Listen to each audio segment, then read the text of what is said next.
আসসালামু আলাইকুম। সবাই কি সাউন্ড শুনতে পাচ্ছেন? জি স্যার।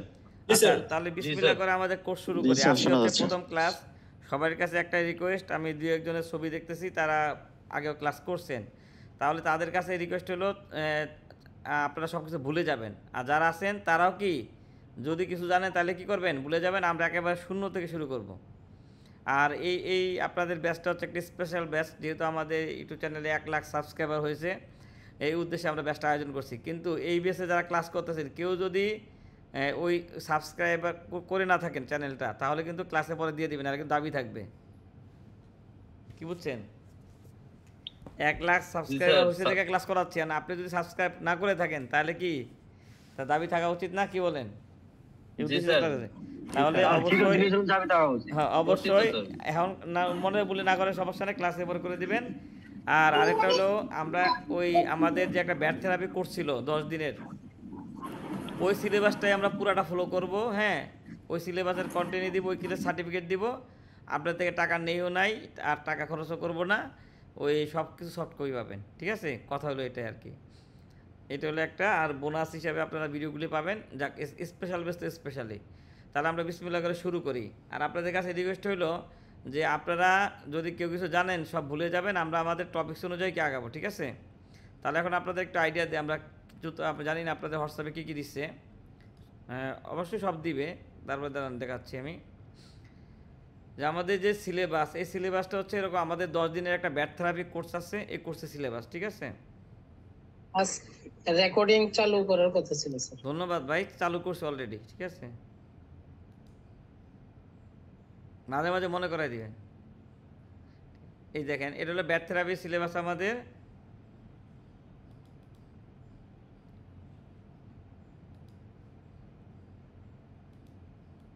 আচ্ছা, ব্যাট থেরাপি এই যে সিলেবাসটা, আমরা এই যেমন আজকে আমরা আলোচনা করবো ভ্যাটের একের প্রাথমিক আলোচনা থেকে শুরু করে, ভ্যালু অ্যাডেড ট্যাক্স কী, ভ্যাট নিয়ে কাজ করতে হলে কী কী বিষয় জানা রাখবে, হ্যাঁ, কী কী রেজিস্টার রাখবেন, কখন নিবন্ধন নেবেন, কখন টার্নওভার নিবন্ধন নেবেন, ধাপে ধাপে এরকম করতে করতে আমরা উৎপাদনকারী ব্যাট, বাণিজ্যিক আমদানিকারক, সেবা প্রদানকারী, ঠিক আছে, সব কিছু কি আমরা রিটার্ন মতো আলোচনা করব। তাহলে আশা করি এই যে সিলেবাস ধরে আগালে আপনারা কি মোটামুটি কি ব্যাটের কাজগুলি করতে পারবেন। তাহলে আমরা বিসমিল্লাহ করে শুরু করি, কি বলেন? জি স্যার। হ্যাঁ, ঠিক আছে স্যার। দুই একজন সারা দিন, নাহলে বুঝতে পারবো না তো যে আপনারা শুনতে পাচ্ছেন কিনা। প্রথম হলে এখন আপনারা বলেন, আমরা তো শুরু করলাম যে বললাম যে আপনারা কিছুই জানেন না, হ্যাঁ, তারপরে তো কিছু কিছু আলোচনা করতে হলে একটা টপিক ধরে আলোচনা করতে হয়। তাহলে এখন বলেন তো আপনাদের বাসায় যে আপনারা ভ্যালু অ্যাডেড ট্যাক্স বলতে কী বোঝেন? স্ক্রিন কি দেখা যাচ্ছে ভাই? আমি স্ক্রিনটা শেয়ার করছি, দেখা স্যার, যাচ্ছে? হ্যাঁ, দেখা যাচ্ছে স্যার। আপনারা বলেন আপনাদের বাসায় ভ্যালু অ্যাডেড ট্যাক্স দেখা বলতে, যাচ্ছে স্যার। ট্যাক্স বলতে কী দেখা বোঝেন যাচ্ছে। বলেন।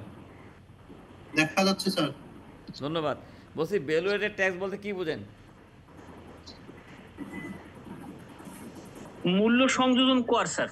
আরে মূল্য সংযোজন কর, শোনেন আপনারা আমার বাচন ভঙ্গিতে কিন্তু মাইন্ড কেন, আমি কিন্তু ফ্রেন্ডলি মিশি মানুষের সাথে, কথাবার্তা কিন্তু ওইভাবে বলবো যে আন্তরিকতার সাথে, হ্যাঁ, বয়সে সিনিয়র কেউ থাকলে বেয়াদবি নিয়েন না, ঠিক আছে? একটা পণ্যের ক্রয় মূল্যের উপরে গভর্নমেন্ট নির্ধারিত যে চার্জ, জি, এটাকে স্যার ভ্যাট বলে না? আচ্ছা দেখ না, আমরা তো একজন বলবো, একজন বলছে মূল্য সংযোজন করে, এটা তো ভ্যালু অ্যাডেড ট্যাক্সের ইংলিশ আর বাংলা রূপ, ঠিক না ভাই? আর আচ্ছা, আরেকজন বলে, আরেকজন ভাই বলছেন যে সরকার যে চার্জ দিছে, প্রতি স্তরে একটা পণ্যের প্রতি স্তরে যে মূল্য সংযোজন হয় তাকে জি। Value added tax.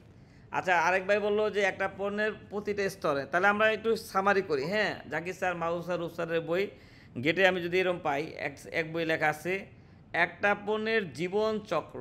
ভাই, উৎপাদনকারী থেকে পণ্য যখন ডিলারের কাছে যায়, ডিলারের কাছ থেকে রিটেলারের কাছে যায়, রিটেলারের কাছ থেকে যখন চূড়ান্ত ভোক্তার কাছে, এটা কি ধাপ বলতে পারি না আমরা? আমরা ছোটোবেলা পড়ছি না যে ব্যাঙের জীবনচক্র, পানির জীবনচক্র, এরকম পড়ছি না ছোটোবেলায়? জি স্যার। তাহলে জি আমরা স্যার। আমরা যদি বলি যে উৎপাদনকারী থেকে চূড়ান্ত ভোক্তার নিকট পণ্যটা পৌঁছতে, উৎপাদনকারী একটা স্তর, ডিলার একটা স্তর, রিটেলার একটা স্তর, হ্যাঁ, খুচরা দোকানদার একটা স্তর, চূড়ান্ত ভোক্তা একটা স্তর, ধাপ বলতে পারি না? তাহলে সাদের বইয়ে বলা আছে একটা পণ্যের জীবন চক্রের প্রতিটি স্তরে সংযোজিত মূল্যের উপরে যে কর দেওয়া হয় সেটাই কি বলে ভ্যালু অ্যাডেড ট্যাক্স। মানে মূল্য সংযোজন করবেন আর কি করবেন, ট্যাক্স দিবেন। ঠিক আছে? আচ্ছা দেখ, এই সংজ্ঞা ব্যাখ্যা করার আগে আমি আরেকটা জিনিস একটু আলোচনা করি। ঠিক আছে? দেখেন যে আপনাদের মধ্যে অনেকে ইনকাম ট্যাক্স জমা দেন না, বলছে আপনাদের মধ্যে অনেকে ট্যাক্স ফাইল আছে না? জি স্যার। আছে? আচ্ছা, আপনাদের সবার কি ব্যাটের ফাইল আছে? না। না স্যার। আচ্ছা, না, কিন্তু হ্যাঁ থাকতে পারে। আপনার যদি কোম্পানি এমডি হন বা আপনি যদি কোম্পানির মালিক হন, তা থাকতে পারে না? অথবা আপনাদের মধ্যে যদি ব্যাট অ্যাডভাইজার কেউ থাকেন,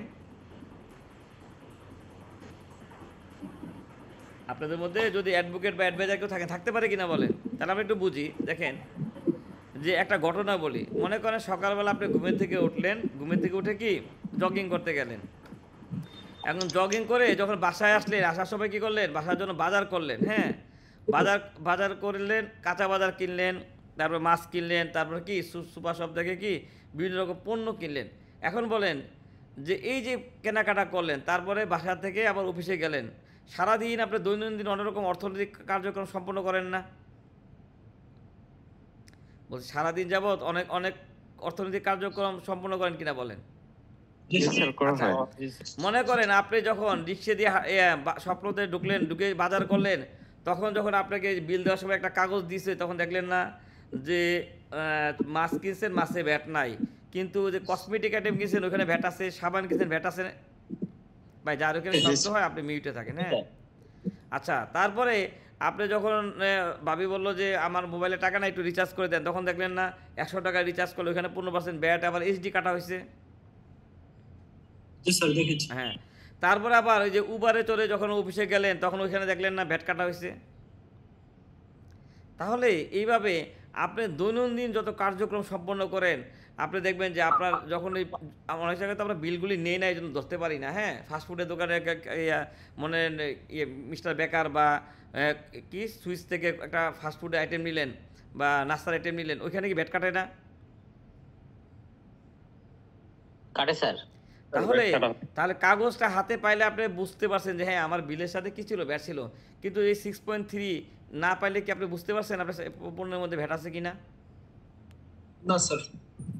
আপনি যে ক্লাস করার পরে মনে করেন ভাবি যদি রাগারাগি করে, যাদের মানে ফ্যামিলি আছে আর কি, হ্যাঁ, আর যারা বেসেলা তাদের তো আলাদা, যদি ভাবি বলে যে ক্লাস করছেন এখন আমাদের আইসক্রিম খাওয়াইতে হবে, এই আইসক্রিমে যদি আপনি 6.3 না নেন, তাহলে বুঝতে পারবেন ওটার মধ্যে ভ্যাট ছিল? না স্যার, বুঝতে পারবো। তাহলে এই যে আমরা ভ্যালু অ্যাডেড ট্যাক্স, হ্যাঁ, আমরা মনের অজান্তে দিতেছি না। আপনি সজ্ঞানে দেন আর না জেনে দেন আর না জেনে দেন, আপনি দিতেছি কিনা বলেন? জি স্যার। হ্যাঁ, তাহলে আমরা বলতে পারি ভ্যাট হচ্ছে একটা পরোক্ষ কর। জি স্যার। মানে আপনি কি মনের অজান্তে দিতেছেন। আপনি আইসক্রিম 2টা কিনলে 2টা ব্যাট দিবেন না? জি। আইসক্রিম 1টা কিনলে 1টা ব্যাট দিবেন, 2টা কিনলে কি 2টা ব্যাট দিবেন। তাহলে আমরা বলতে পারি ব্যাট একটা পরোক্ষ কর। আচ্ছা, ব্যাটটা কে দিতেছে? ভোক্তা দিতেছে না? জি স্যার। তাহলে আমরা বলতে পারি না ব্যাট একটা ভোক্তা কর? বলতে পারি। হ্যাঁ, বলতে পারি। তাহলে আমরা কেউ একেবারে মানে শুরু থেকে কিন্তু শুরু করতেছি একেবারে। আমি মনে করছি এখানে যারা আসছেন তারা ব্যাটের সংজ্ঞাও জানেন না। ঠিক আছে? তাহলে আমরা বলতে পারি ব্যাট হচ্ছে একটা ভোক্তা কর। আর একটা কথা বলতে পারি ব্যাট হচ্ছে কি একটা পরোক্ষ কর। তাহলে বাংলাদেশের একটা দরিদ্র মানুষ থেকে শুরু করে বাংলাদেশের প্রধান উপদেষ্টা পর্যন্ত সবাই ব্যাট দিতেছে না? জি স্যার। ঠিক আছে, ঠিক অনুরূপভাবে ইনকাম ট্যাক্স একটা প্রত্যক্ষ কর না? যাদের আয় মনে করেন ট্যাক্সেবল ইনকাম সীমা না অতিক্রম করে, তারা কি ট্যাক্স দেওয়া লাগে বলেন? না স্যার, না। আপনার বাসায় ছোট বাচ্চা ওরা কি ট্যাক্স দেয়? ভাবিরা কি যারা কর্মজীবী না তারা কি ট্যাক্স দেয়? জি না।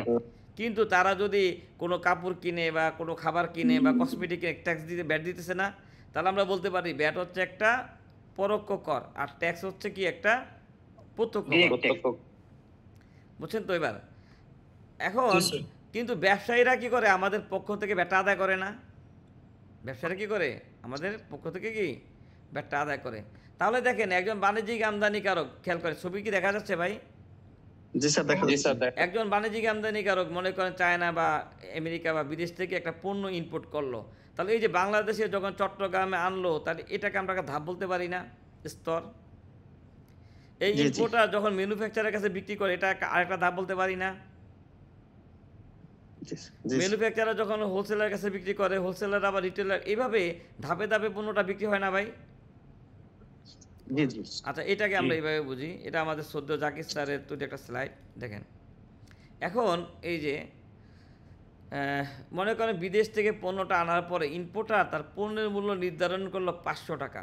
তাহলে এই এই এই পণ্য বিক্রি করার সময় সে, আমরা জানি যে দ্বারা পণ্য অনুযায়ী ব্যাটের হার কত পার্সেন্ট? 15%। তাহলে 500 টাকার পণ্য 75 টাকা ব্যাট দিয়ে 575 টাকা বিক্রি করবে না? জি জি আচ্ছা, এই পণ্য বিক্রি করার সময় সে একটা 6.3 বা ব্যাট চালান দিবে না? দিবে স্যার। সবাই কি আমার কথা বুঝতে পারতেছেন ভাই? জি স্যার, বুঝছি বুঝছি আচ্ছা, স্যার। তাহলে আমি বলতে পারি ম্যানুফ্যাকচারের সময় পণ্যের ক্রয় মূল্য 500 টাকা, ব্যাট 75 টাকা, ব্যাট সহ ক্রয় মূল্য 575 টাকা। দেখেন তো এটা সবাই ক্লিয়ার কিনা? ক্লিয়ার? সবাই ক্লিয়ার? আচ্ছা, তারপরে এই ম্যানুফ্যাকচারার যদি 500 টাকা দিয়ে পণ্য কিনে আর 75 টাকা ব্যাট দেয়, ক্রয় ব্যাট, তাহলে এই ম্যানুফ্যাকচারার এই পণ্যটা যখন বিক্রি করবে তার আর কিছু খরচ থাকতে পারে না ভাই? সে যে ফ্যাক্টরিটা ভাড়া নিছে বা ফ্যাক্টরিটা কিনছে, ওইখানে শ্রমিকের বেতন দিচ্ছে, তার বিদ্যুৎ বিল, গ্যাস বিল থেকে শুরু করে তার প্রফিট, তার ব্যাট ট্যাক্স সব কিছু মিলে সে 500 টাকা জিনিস 700 টাকা বিক্রি করলে 200 টাকা তার এডিশন না? জি জি আমরা যে এরপরে সহগের ক্লাস করব, আমরা কি জানি ক্রয় মূল্য এবং বিক্রয় মূল্যের পার্থক্য কি সংযোজন কিনা বলেন? আপনাদের ব্যাট অফিস থেকে যদি বলে ভাই সংযোজন কত পার্সেন্ট করছেন, তাহলে আমরা কি জানলাম বলেন? ক্রয় মূল্য আর বিক্রয় মূল্য পার্থক্য সংযোজন না? জি জি সরি ভাই, এটা চলে গেছে, দাঁড়ান।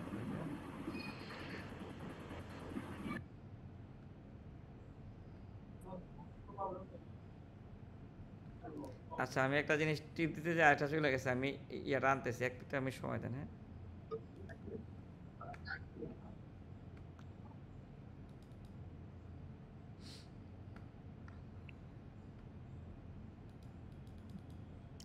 আচ্ছা দেখেন, তাহলে আমরা জানি যে স্ট্যান্ডার্ড প্র্যাকটিস করলে 15% সেলস ব্যাট দিলে কেনার ব্যাটটা ফেরত পাওয়া যায়। আচ্ছা, ম্যানুফ্যাকচারার যখন 500 টাকা জিনিস 700 টাকা বিক্রি করবে, তাহলে সে 700 টাকার উপরে 15% ব্যাট দিবে না? জি দিবে দিবে। হ্যাঁ, 700 টাকার উপরে ব্যাট দিবে, ঠিক না? আচ্ছা, 700 টাকার উপরে সে ব্যাট দিলে দেখেন তো, সে 6.3 কাটলো 105 টাকা মানে ব্যাট, আর কেনার সময় ব্যাট দিল 75 টাকা। তাহলে আমরা জানি রেয়াত নামক পদ্ধতি দ্বারা 46 অনুযায়ী সে যদি 75 টাকা অ্যাডজাস্ট করে, তাহলে তার আসলে সেলস ব্যাট দিতে হবে কত? 30 টাকা না? জি জি জি তাহলে দেখেন তো 500 টাকা 700 টাকার ডিফারেন্স কত বলেন? 200 টাকা। তাহলে এই এডিশনের উপরে সে 30 টাকা দিছে কিনা? এখন কোনো কারণে সে যদি কেনার সময় যে চালানটা না পায়, ঠিক না, তাহলে এই 75 টাকা সে সমন্বয় করতে পারবে বলেন? না স্যার, পারবে না। হ্যাঁ, তাহলে এইভাবে, তাহলে এটাকে আমরা রেয়াত নামক পদ্ধতির মাধ্যমে আমরা ধাপে ধাপে আলোচনা করব। ম্যানুফ্যাকচারার যখন বিক্রি করলো, সে তার বিক্রয় মূল্য ছিল 700 টাকা, সে ব্যাট দিছে কত? 105 টাকা। ম্যানুফ্যাকচারার যখন হোলসেলের কাছে বিক্রি করলো, এই হোলসেলার আবার এই পণ্যটাকে উপরে এডিশন করবে না? মানে সে যে রাখলো, তার গোডাউন ভাড়া দিল, সিকিউরিটি গার্ডের খরচ, মার্কেটিং খরচ, এগুলো যোগ করবে না ভাই? জি স্যার। তাহলে 700 টাকাতে কিনে ম্যানুফ্যাকচার বিক্রি করলো কত? সরি, হোলসেলার বিক্রি করলো কত? 1000 টাকা। 1000 তাহলে এডিশন কত টাকা। বলেন? 300। এই 300 টাকার মধ্যে তার সব খরচ আছে কিনা? হ্যাঁ, 300 টাকার মধ্যে তার লভ্যাংশ আছে, তার ভ্যাট আছে, তার ট্যাক্স আছে, তার কর্মকর্তার স্যালারি আছে, ঠিক না, তার বিজ্ঞাপন আছে, সব কিছু আছে। জি, জি। তাহলে আমরা বলবো এটাই ইসি এডিশন। তাহলে দেখেন তো 1000 টাকার পণ্য 15% ভ্যাট দিলে আসে 150 টাকা, আর কেনার 50 সময় টাকা। সে দিছিল 105 টাকা। তাহলে এটা অ্যাডজাস্ট করবে না? তাহলে তার এডিশন কত? 300 টাকা। দেখেন তো এটা অ্যাডজাস্ট করার পরে সে 300 টাকার উপর 45 টাকা ভ্যাট দিছে না? জি স্যার। তারপর এই হোলসেলার যখন রিটেলার কাছে বিক্রি করছে 1000 টাকা জিনিস পণ্য, সে আবার 200 টাকা এডিশন করছে না? তাহলে 1200 টাকার উপর ব্যাট কত? 180 টাকা। কিন্তু কেনার সময় তো সে 150 টাকা দিয়ে আসছে। তাহলে দেখেন তো, এটা যদি সে রেয়াত নামক পদ্ধতির মাধ্যমে নেয়, তাহলে 150 টাকার পরে অতিরিক্ত 200 টাকার উপর সে 30 টাকা দিছে না ভাই? জি জি তাহলে দেখেন তো, সংযোজনের উপরে ভ্যাট দিছে, সংযোজনের উপরে ভ্যাট দিছে, এইভাবে মূল্য সংযোজন করছে না, ভ্যাট দিছে, শব্দ থেকে আসছে না মূল্য সংযোজন কর? তাহলে হ্যাঁ, কি বলেন? তাহলে ইম্পোর্টার দিয়ে আসলো 75, ম্যানুফ্যাকচারার দিল আরও কত? অতিরিক্ত 105 30 না 105 টাকা তো সে না, না। ওটা বাদ দেওয়ার ও, পরে আচ্ছা, 30 দিবে, ঠিক না? তারপরে দেখেন জি, তো স্যার। দিল 45, তাহলে দেখেন 75 30 45, আপনারা বাউন্সটা খেয়াল করেন, আর 30 যোগ করলে মোট 180 টাকা হয় কিনা? এখন আপনাদের মন খারাপ হয় কি কারণে জানেন? এই কেনার সময় 75 টাকার কাগজটা আপনারা কি করেন না, পান না। এই ম্যানুফ্যাকচারার 105 টাকার কাগজটা পায় না, বা 6.3। এই হোলসেলার কি রিটেলার পায় না। এই জন্য কি, তার জন্য কি ব্যাটটা কি ভ্যালু অ্যাডেড ট্যাক্স থাকে বলেন? তাহলে বলেন আপনারা ভ্যালু অ্যাডেড ট্যাক্স কি আর ব্যাট কিভাবে কাজ করে, এটা বুঝছেন কিনা? বলছে আমি কিন্তু আপনাদের কোশ্চেন করার সুযোগ দিব, ধাপে ধাপে আলোচনা পরে কি আপনারা কোশ্চেন করবেন, সমস্যা নাই। হ্যাঁ, টপিক অনুযায়ী বুঝতে পারছি স্যার, বুঝতে সংজ্ঞা পারছি। বুঝতে পারছেন? সংজ্ঞা বুঝে না এমন কি আছেন বলেন? বলছি ভ্যালু অ্যাডেড ট্যাক্সের সংজ্ঞা বোঝেন না এমন কি আছেন? স্যার বুঝতে পেরেছি। আচ্ছা, তাহলে আর লাস্টে আমাদের 15 মিনিট থাকবে প্রশ্ন উত্তর, ঠিক আছে? আর আপনারা বলছি যে অনলাইনে এমন কোশ্চেন করবেন না যেটা উত্তর আমি না দিতে পারি, কারণ আমি রেকর্ডিং দিয়ে দিব আপনাদের, ঠিক আছে? এডিট ছাড়া আর কি। তাহলে এখন আমাদের সিলেবাস অনুযায়ী যে আমরা আলোচনা করি। প্রথম তো জানলাম ভ্যালু অ্যাডেড ট্যাক্স কি। হ্যাঁ, এখন আমাদের এই যে আমরা কোর্স করব, হ্যাঁ, আমরা তো জানি আপনারা কেউ আছেন ব্যাটের মানে বিভিন্ন কোম্পানির মালিক, কেউ আছেন ওই কোম্পানির কর্মরত, হ্যাঁ, আবার কেউ আছেন কি যে নিজেই ব্যাট অ্যাডভাইজার হিসেবে কাজ করবেন, আছেন না এরকম ভাই বিভিন্ন বিভিন্ন ক্যাটাগরির লোক? জি, স্যার। জি স্যার। আচ্ছা, তাহলে এখন আমরা এই যে ভ্যালু অ্যাডেড ট্যাক্স নিয়ে কাজ করতে হবে, আমাদের জানতে হবে ব্যাট নিয়ে কাজ করতে হলে আমার কী কী বিষয় জানা লাগবে। তাহলে এই যে আমাদের এই সিলেক্ট হলো মূল্য সংযোজন কর বা মূসক নিয়ে কাজ করতে কী কী জিনিস জানা লাগে। প্রথমেই জানবেন মূল্য সংযোজন কর ও সম্পদশুল্ক আইন 2012, হ্যাঁ, নামে একটা আইন আছে। আর মূল্য সংযোজন কর ও সম্পদশুল্ক বিধিমালা 2016 নামে কি আছে, একটা বিধি আছে। দেখেন এই দুইটা জিনিস ধরতে পারছেন কিনা? প্রথম হইল মূল্য সংযোজন কর ও সম্পদশুল্ক আইন নামে একটা আইন আছে, আর মূল্য সংযোজন কর ও সম্পদশুল্ক বিধিমালা নামে কি একটা বিধিমালা আছে, ধরতে পারছেন? জি, স্যার। আপনারা যারা ক্লাস করতেছে, আমি স্ক্রিনে একটা বই দেখাচ্ছি, এই যে এই বইটা, হ্যাঁ, মাহবুব স্যারের এই বইটা আপনারা পারলে কিনবেন। এছাড়াও যদি আপনাদের কাছে রূপ স্যারের বই থাকে, জাগির স্যারের বই থাকে, হ্যাঁ, বা সুফিয়ান সাহেবের বই থাকে, বা অন্যান্য তারিক আবদার স্যারদের বই থাকে, তাহলেও হবে। যে কোনো রাইটারের বই, কারণ আইনবিধি সব বইতে কি এক, কারণ আমরা তো একসাথে সবগুলো বই দেখাইতে পারবো না, একটা বই নিয়ে আলোচনা করবো, ঠিক আছে? তাহলে এই বইটা আপনারা জোগাড় করবেন এখন, ঠিক আছে ভাই?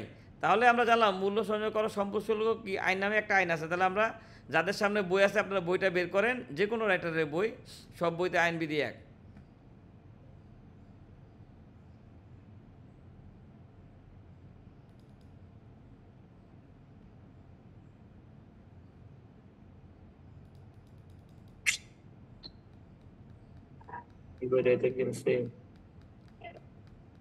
যে কিনেন নাই সে কালকে জোগাড় করে নিন, ঠিক আছে?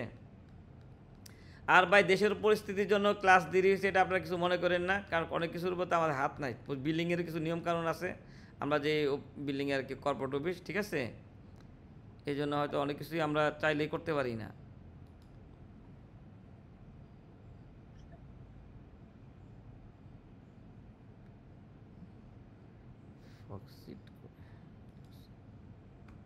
পিডিএফটা কি আমাদেরকে দেওয়া যাবে?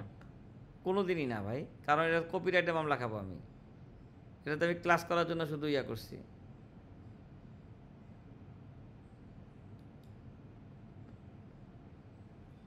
আমার কাছে সব রাইটারের বই আছে, কিন্তু এটা দেওয়া যাবে না। এটা এটা আইন বিরোধী, নৈতিকতা বিরোধী, বুঝছেন নাই? কারণ একটা রাইটার কষ্ট করে একটা বই লেখছে। আচ্ছা দেখেন এখানে কি লেখা আছে, মূল্য সংযোজন কর সম্পদশুল্ক আইন 2012।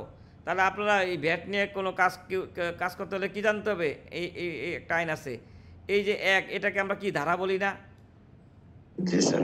এটাকে বলি ধারা 2। শুনেন, আপনি ভ্যাট নিয়ে কাজ করবেন, কেউ যদি বলে আপনাকে কালকে যে ভ্যাটের হার এত পার্সেন্ট, হ্যাঁ, এইটা এই জায়গায় আছে, তাহলে কি বিশ্বাস করবেন না? তাকে কি বলবেন? আপনি রেফারেন্সটা দেখান, বুঝছেন? রেফারেন্স যদি কেউ না দেখাইতে পারে তার কথা কি বিশ্বাস করবেন না? তাহলে যদি আপনি রেফারেন্স ছাড়া কোনো কিছু মানেন, তাহলে কিন্তু পরবর্তীতে কি আপনি ঝামেলায় পড়তে পারেন, বুঝছেন তো? আচ্ছা আপনাদের একটা উদাহরণ দেই, মূল্য ঘোষণা বা সহগ দিবেন না কে কে বলেন তো, কে কে, অথবা মূল্য ঘোষণা বা সহগ কাকে কাকে দিতে হয় জানেন কেউ? বলছে আমরা মূল্য ঘোষণা বলি না, না স্যার জানি না। ঠিক না?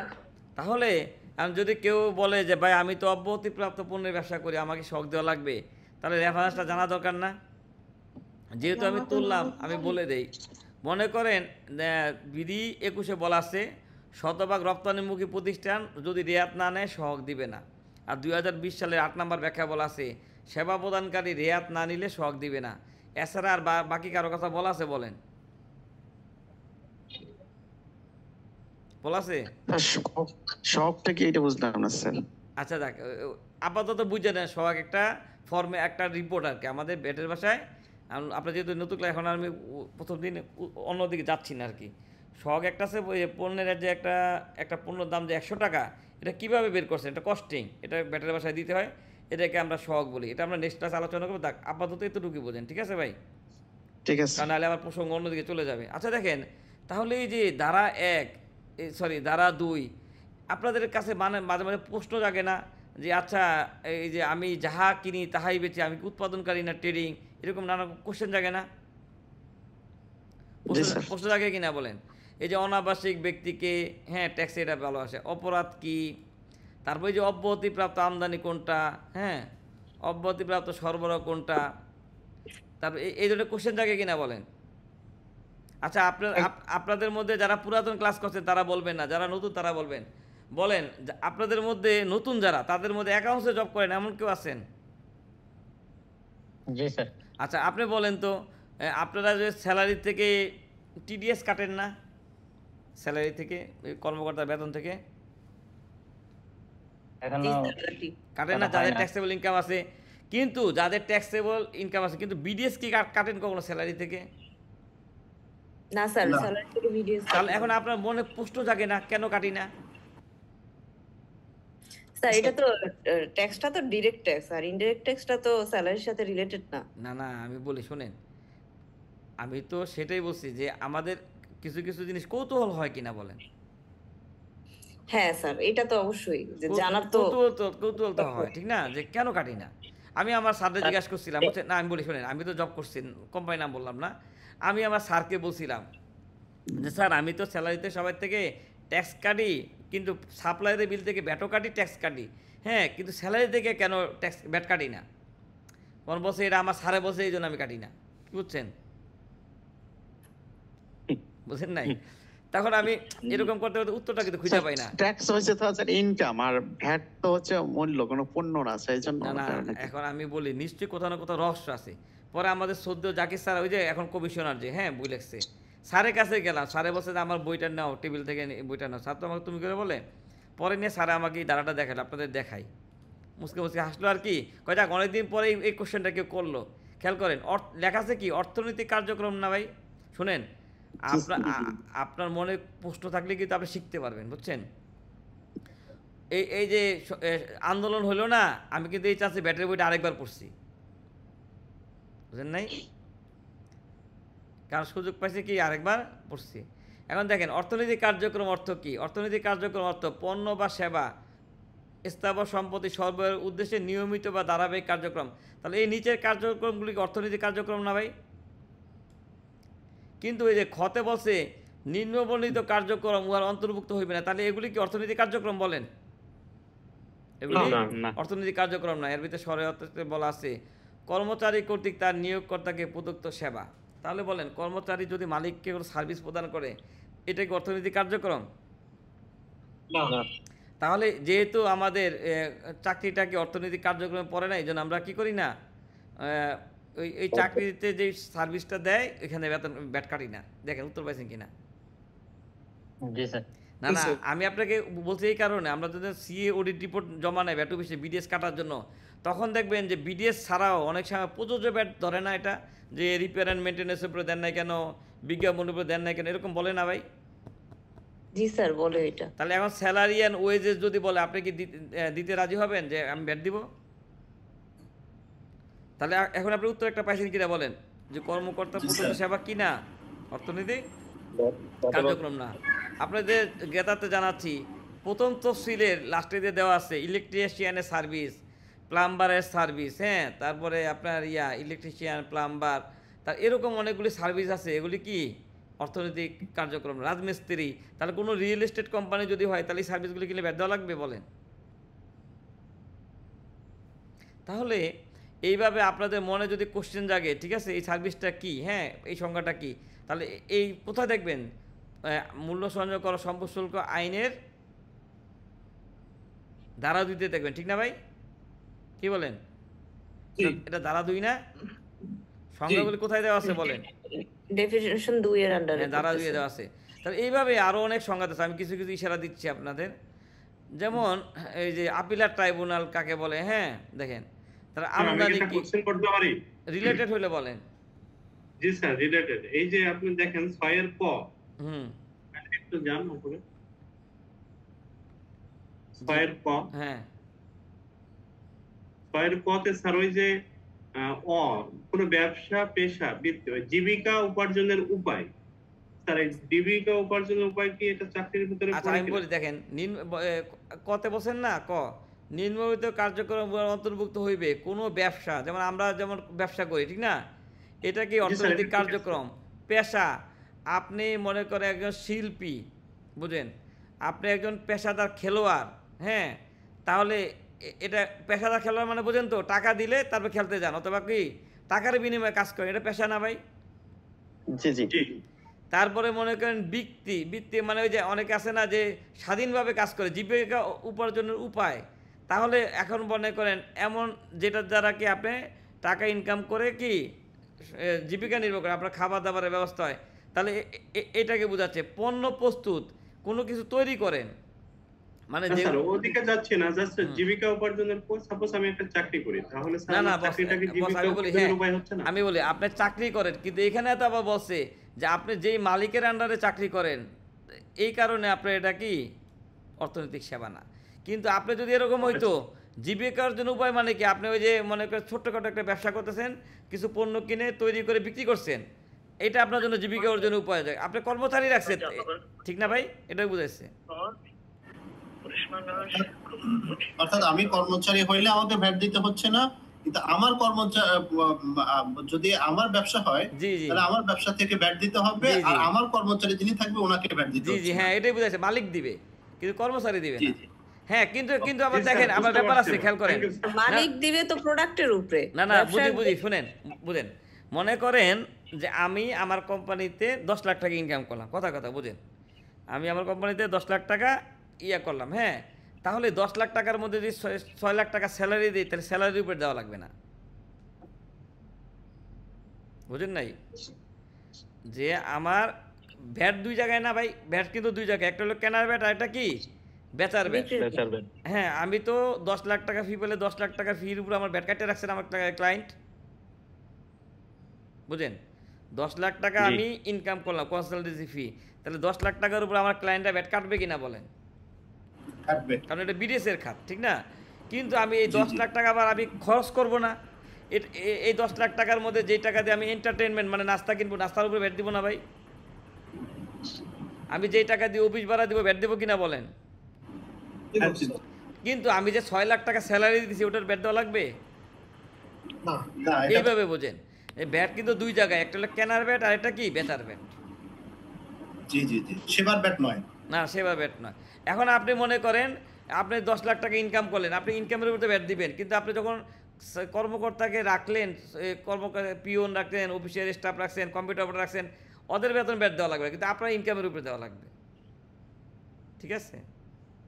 কারণ আপনার চিন্তা করবেন ভ্যাট কিন্তু 2 জায়গায়, একটা কেনার ভ্যাট আর একটা কি বেচার ভ্যাট, আর ট্যাক্স কিন্তু এক জায়গায়, আয়ের উপরে ট্যাক্স, ঠিক আছে? আচ্ছা দেখেন ভাই, উত্তর পাইছেন? জি স্যার, বুঝতে পারছি। আচ্ছা Thank দেখ, you. আমার বয়সে বড় হলে মাইন্ড করে না, আমি তার দেখি না ওখানে কে আছে, ঠিক আছে? এখন না, আপনি আমার বয়সে বড়, সমস্যা নেই। Thank you. না, যেইভাবে প্রশ্ন করছে তার কথা বলতেছি। তারপরে দেখেন উপকরণ, হ্যাঁ উপকরণ আপনাদের আমরা মনে করেন রেয়াত দিব যে একটা লোক যাহা মানে পণ্য উৎপাদন করতে যে যে র মেটেরিয়াল লাগে, এটা উপকরণ না ভাই? তাহলে আপনার কাছে উপকরণের সংজ্ঞা সন্দেহ হতে পারে না, তো এই সংজ্ঞাটা কি কোথায় পাবেন? এইভাবে কি সরকার এই যে উপকরণ কর, উৎপাদ কর, এই জিনিসগুলি কি সরকার এখানে দিয়ে দিচ্ছে সংজ্ঞা? তাহলে বলেন কোনো সংজ্ঞা নিয়ে যদি কোশ্চেন জাগে এখানে খুঁজে পাবেন কি না? বের করতে পারবেন? বলছি সংজ্ঞাগুলি যদি প্রশ্ন জাগে বের করতে পারবেন কিনা বলেন? জি স্যার, পারবো জি স্যার। আচ্ছা, এখানে একটা ধারা শব্দ 2 এ আছে। সব সংজ্ঞা দেওয়া আছে। হ্যাঁ দেখেন, কর ভগ্নাংশ, ওই যে ধারা 29-এ বলা আছে, ধারা 32-এ বলা আছে পণ্যের মূল্য যে ইনক্লুসিভ, এটা কি ধারা 32-এ বলা আছে। আর কোন পার্সেন্টেজ দ্বারা ভাগ করবে এটা কোথায় বলা আছে? ধারা 2-এর উপধারা 29, এটাকে উপধারা বলে। তারপরে দেখেন এই যে অনেকে কোশ্চেন করেন না ভাই এই 5টা কি বলেন না, এই যে 5, এই 6, এটা কোত্থেকে আসছে? দেখেন এই নিচে 5 আছে না, দেখেন তো জি জি 5 আছে। 6 আছে না? তাহলে দেখেন এই যে আইনটা, এই যে 2020 সালের এত নাম্বার এসআরও দ্বারা কি এখানে একটা সংশোধনী আনা হয়েছে। এই দেখেন এই যে 2024 সালের এত নাম্বার ইয়া দ্বারা কি এখানে একটা সংশোধনী আনা হয়েছে, এটাকে বোঝাইছে। আচ্ছা, আইনটা প্রতি বছর কি হয়? পরিবর্তন হয়। সংশোধন। হ্যাঁ, তারপরে দেখেন উপধারা 30-এ বলা আছে কর মেয়াদ। দেখেন এখানে কি বলা আছে? কর মেয়াদ অর্থ মূল্য সংযোগ কর ও সম্পদ শুল্কের ক্ষেত্রে খ্রিস্টীয় বর্ষপঞ্জিতে চিহ্নিত 1 মাসের 1 মাস। তাহলে বলেন 1 বছরে কয়টা কর মেয়াদ ব্যাটের ভাষায়? 12টা স্যার। তাহলে আপনি যদি ব্যাট নিবন্ধন নেন আপনাকে বছরে কয়টা রিটার্ন দিতে হবে? 12টা। 12টা। তাহলে আমরা যদি কখনো বলে যে পণ্য কেনার পরবর্তী 4 কর মেয়াদের মধ্যে এটা রেয়াত নিতে হবে, তাহলে আপনারা জানবেন কি 4 মাস, ঠিক না ভাই? তারপরে যদি বলে কাউকে সাপ্লাই দিছে পণ্য মূল্য প্রাপ্তির পরবর্তী 3 কর মেয়াদের মধ্যে সমন্বয় করতে হবে, তাহলে কি জানবেন? 3 মাস না? 3 মাস। তাহলে আমরা জানলাম কি কর মেয়াদ মানে কয় মাস? 1 মাস। খেয়াল করেন। 1 মাস। আবার টার্নওভার, তাহলে নিবন্ধন কিন্তু 2 রকম, একটা হলো ব্যাট নিবন্ধন, একটা হলো কি টার্নওভার নিবন্ধন। টার্নওভার নিবন্ধনে বলছে ত্রৈমাসিক। ত্রৈমাসিক মানে কি 3 মাস 1 মাস, বুঝেন? ত্রৈমাসিক মানে কি 3 মাস পর পর একবার। হ্যাঁ 3 মাস। তাহলে আপনি জানুয়ারি, ফেব্রুয়ারি, মার্চ এই রিটার্নটা মার্চ মাসে জমা দিবেন না? জি জি। এপ্রিল, মে, জুন এই রিটার্নটা কি জুনে জমা দিবেন। এইভাবে 1 বছরে মোট কয়টা রিটার্ন জমা দিবেন? 4টা রিটার্ন জমা দিবেন, ঠিক আছে? তাহলে এখানে যদি কর বলতো কর মেয়াদ, তার মানে কিন্তু 3 মাসে 1 কর মেয়াদ, ঠিক না ভাই? তো এইভাবে সরকার অনেক কিছু কি সংজ্ঞা দেওয়া আছে। তাহলে বলেন সংজ্ঞা দরকার হলে আপনি এখানে খুঁজে পাবেন কিনা? জি। এই যে একজন বলবেন টার্নওভার কি, তাহলে টার্নওভারের সংজ্ঞা এখানে দেওয়া আছে না? তো এইভাবে অনেক কিছু সংজ্ঞা দেওয়া আছে, ঠিক আছে? এটা হলো আইন, ঠিক আছে? এটা কি আইন। তাহলে ব্যাট নিয়ে কাজ করতে হলে আমাদের কি জানতে হবে? আইন জানতে হবে। কিন্তু স্যার সংজ্ঞাগুলোর ভাষা আমাদের বাংলা ভাষায় যেভাবে লেখা, এই সংজ্ঞাগুলোই মাঝে মাঝে বুঝে আসে না ভাষাগুলো। না, এখন কথা হলো আইন লেখারও কিন্তু একটা ইয়ে আছে, মানে কি বলে যে আইন কিভাবে তৈরি করতে হয়। সরকার ইয়া তো আর এইভাবে তৈরি হয় না। সরকার দেখবেন চিঠি লেখারও কিন্তু একটা ভাষা আছে, সবাই কিন্তু একই ভাষায় চিঠি লেখে যেই জি আসে। জি। সরকারি চিঠি লেখার, সরি ভাই শব্দ হচ্ছে তো আমি মিউট করি। হ্যাঁ, সরকারি চিঠি লেখারও কিন্তু একটা ভাষা আছে। তাহলে আমরা প্রথম জানলাম মূল্য সংযোগ কর সম্পদ শুল্ক আইন নামে কি একটা আইন আছে। আইনের চ্যাপ্টারকে আমরা কি বলি? ধারা। ঠিক অনুরূপভাবে দেখেন আপনাদের বইয়ের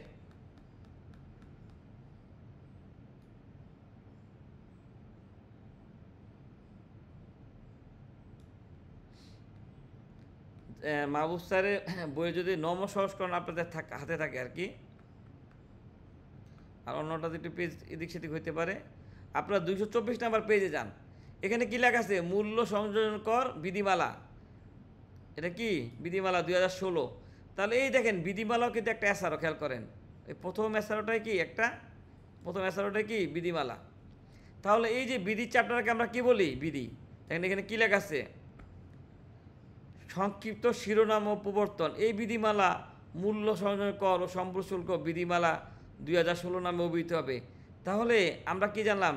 মূল্য সংযোগ সম্পদ শুল্ক আইন নামে একটা আইন আছে, মূল্য সংযোগ কর ও সম্পদ শুল্ক বিধিমালা 2016 নামে কি একটা বিধিমালা আছে। এই বিধি চ্যাপ্টারে আমরা কি বলি? বিধি। খেয়াল করেন এটা কি বিধি 1, এটা কি বিধি 2। এইভাবে দেখেন তো বিধিমালাতেও কিছু সংজ্ঞা দেওয়া আছে না? আপনি শুনতে পাচ্ছেন কথা? জি স্যার, আছে স্যার। বিধিমালাতে কিছু সংজ্ঞা দেওয়া আছে কিনা বলেন? টার্নওভার কর সংবাদপত্র, তার পশ্চাৎ সংযোগ শিল্প প্রতিষ্ঠান, তারপরে প্রতিনিধি, হ্যাঁ, প্রকৃত রপ্তানি সংজ্ঞা দেওয়া আছে কিনা বলেন? তাহলে আইনেও কিছু সংজ্ঞা দেওয়া আছে, বিধিতেও কিছু সংজ্ঞা দেওয়া আছে, ঠিক আছে? তাহলে এখানেও কি সংজ্ঞাগুলি খুঁজবেন।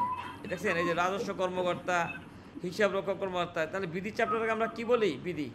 তাহলে এখন আপনারা যখন কাজ করতে যাবেন, যখন কোনো কিছু খুঁজে পাবেন না, প্রথম কোথায় খুঁজবেন? আইনে খুঁজবেন। আচ্ছা ঠিক আছে? স্যার, আইনের জন্য একটা বই আর বিধির জন্য কি আলাদা বই? না দুটো না কি না, দুটো বই ইউজ করতে হয়? আইন বিধি সবকিছু এক বইতে।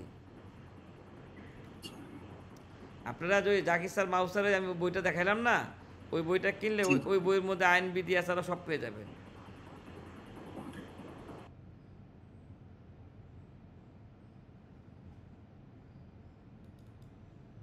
সরকারি ভাবে তো দুইটা বই আলাদা আছে। না না, শোনে, সরকারিভাবে তো বই বের করে না, সরকারিভাবে গেজেট বের করছে, বুঝছেন? হ্যাঁ, গেজেট বের করছে। এখন আপনি যদি গেজেট নেন, আপনার নতুন অবস্থায় ঠিক ছিল, কিন্তু এখন আপনি বিভ্রান্ত হয়ে যাবেন। কারণ কি, বছর বছর চেঞ্জ আসে না। দেখো, নতুন যারা তারা তো এটা ধরতে পারবেন না, কি বলেন? যারা পুরাতন চালাক, হ্যাঁ, তারা ধরতে পারবে, নতুনরা ধরতে পারবে, তখন তো তারা বিভ্রান্ত হয়ে যাবেন। এই জন্য বইটা কিনে নেওয়া আপনাদের জন্য বুদ্ধিমানের কাজ। মানে নতুনদের জন্য বই কিনতে হবে স্যার, এই তো? হ্যাঁ, আর পুরাতন যারা অনেকদিন যাবত কাজ করছে তারা তো ধরতে পারেন যে কোনটা চেঞ্জ, কোনটা আইন বিধি, তারা ওই গেজেট দিয়ে চালায় দেন। ঠিক আছে? আচ্ছা, দেখেন স্ক্রিনে দেখেন। আমি একেবারে নতুন স্যার, একটা বেসিক পার্থক্যটা একটু বলবেন স্যার? আইন, বিধি, এছাড়াও ধারা, এই চারটা স্যার বেসিক। আমি ওটা নিয়ে আলোচনা করতেছি, আপনি আরো আধা ঘন্টা ধৈর্য ধরেন, আশা করি আপনি উত্তর পাবেন। কারণ কি, আমি আপনাদের মনের কথা জানি তো, 7 বছর ট্রেনিং করাইতেছি না। আচ্ছা দেখেন, খেয়াল করেন, এখানে কি লেখা আছে? মূল্য সংযোগ করো সম্পূর্ণ, এই একসাথে আপনাদের দিব, লেখা আছে না? মূল্য সংযোগ করো সম্পূর্ণ 2012 আছে কিনা বলেন? জি জি স্যার। এটা হলো ইন্ডেক্সটা। তাহলে এখানে দেওয়া আছে না প্রথম অধ্যায়, হ্যাঁ, প্রারম্ভিক, এই যে ধারা 1, ধারা 2, ধারা 3, ঠিক না? দ্বিতীয় অধ্যায় আছে কিনা বলেন? এইভাবে দেখেন, মোট ধারা আছে কয়টা? 139টা ধারা আছে। তাহলে এই যে এই ধারা, এগুলি আমরা বলি ধারা। আরেকটা দেখেন, এখানে আছে বিধিমালা, খেয়াল করেন, এই দেখছেন, এই দেখেন বিধিমালা। তাহলে আপনারা ভ্যাট নিয়ে কাজ করতে হলে আপনারা মাথায় রাখবেন, এই আইন আর বিধি আপনাদের, এই দেখেন তো বিধিতে অধ্যায় আছে না, প্রথম অধ্যায়, দ্বিতীয় অধ্যায় আছে কিনা বলেন? এটা হলো বিধি। আপনারা এই আইন আর বিধি পাশাপাশি রেখে পড়বেন, এইভাবে পড়বেন, এই দেখেন, এইভাবে রাখবেন পাশাপাশি। তাহলে কোনো কিছু প্রথমে কোথায় খুঁজবেন? আইনে খুঁজবেন। যদি কোনো কারণে আইনে না পান, তাহলে কোথায় খুঁজবেন? বিধিমালা। একটু বেশি বড় হয়ে গেছে তারা। তাহলে আমরা বলতে পারি আইন হচ্ছে ব্যাট ব্যবস্থার সারাংশ। খেয়াল করেন, আইন কি? ব্যাট ব্যবস্থার সারাংশ বা সামারি। আর বিধিমালা হলো ব্যাখ্যা। আইনে বলছে, দেখেন, এই যে নিবন্ধন নিবে, নিবন্ধনযোগ্য ব্যক্তিকে, বিধিমালা বলছে নিবন্ধনটা কিভাবে নেবেন। আইনে বলছে যে 6.3 রাখতে হবে, বিধিমালা বলছে 6.3টা কীভাবে পূরণ করবেন। আইনে বলছে ক্রয় বিক্রয় হিসাবে রাখতে হবে, বিধিমালা বলছে কীভাবে রাখবেন। তাহলে আইন হচ্ছে ব্যাট ব্যবস্থার সারাংশ, আর বিধিমালা ব্যাখ্যা। দেখেন বুঝলেন কিনা? দেখেন, এই যে আইন দেখছেন, এই যে নিবন্ধন সংক্রান্ত আইনেও আছে, বিধিতেও আছে। এটি কিভাবে সমন্বয় করবেন? আইনে আছে, বিধিতে আছে, আছে না ভাই? পাশাপাশি এইভাবে কি আইন বিধি রেখে পড়বে। তাহলে কোনো কিছু প্রথমে আইনে খুঁজবেন। দেখেন, এটাও দ্বাদশ অধ্যায়, এটাও কি দ্বাদশ অধ্যায়, খেয়াল করছেন? এটা চতুর্দশ অধ্যায়, এটাও কি চতুর্দশ অধ্যায়। তাহলে এইভাবে কি আপনারা পড়লে আপনাদের ইজি হবে, মানে সেম অধ্যায়। তাহলে বলেন, আইন আর বিধি পার্থক্য বুঝছেন কিনা? তাহলে আইন হচ্ছে ব্যাট ব্যবস্থার সারাংশ, বিধিমালা হলো কি ব্যাখ্যা। এখন একবার বললেন যে হ্যাঁ আরেকটু আলোচনা করতে, দেখেন তার জন্য এই যে আইন আর বিধি তো আপনি বুঝলেন, হ্যাঁ, দেখেন খেয়াল করেন, তারপরে আরো 4টা জিনিস পাবেন আপনি। একটা হলো কি, দেখেন, প্রজ্ঞাপন। একটা কি? প্রজ্ঞাপন বা এসআরও। আচ্ছা, এই দিকটা আগে আমরা দেখালাম না যে ওই স্যারের বইয়ের নিচে? জি স্যার। দাঁড়ান দেখাচ্ছি, এখানে আমরা দেখাইলাম না, এই যে কি বলে এটা, দাঁড়ান, ওই জি স্যার 5-6। হ্যাঁ হ্যাঁ 5-6, দাঁড়ান তারপর দেখাই। সবাই তো বই নিয়ে আসে, ঝামেলায়, দাঁড়ান। এই দেখেন,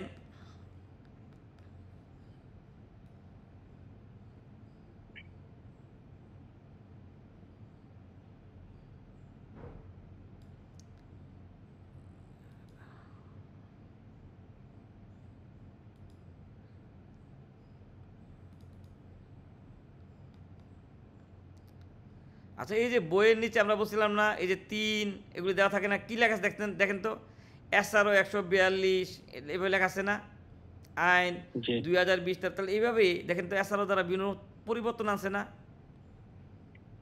এই দেখেন পরিবর্তন আসছে কিনা বলেন, এই যে এখানে পরিবর্তন আসছে না 4-5।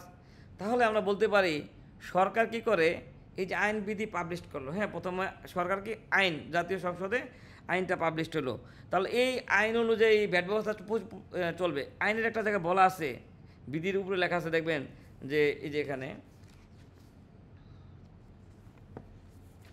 যেমন বিধিমালায় বিধি দিয়ে বলা আছে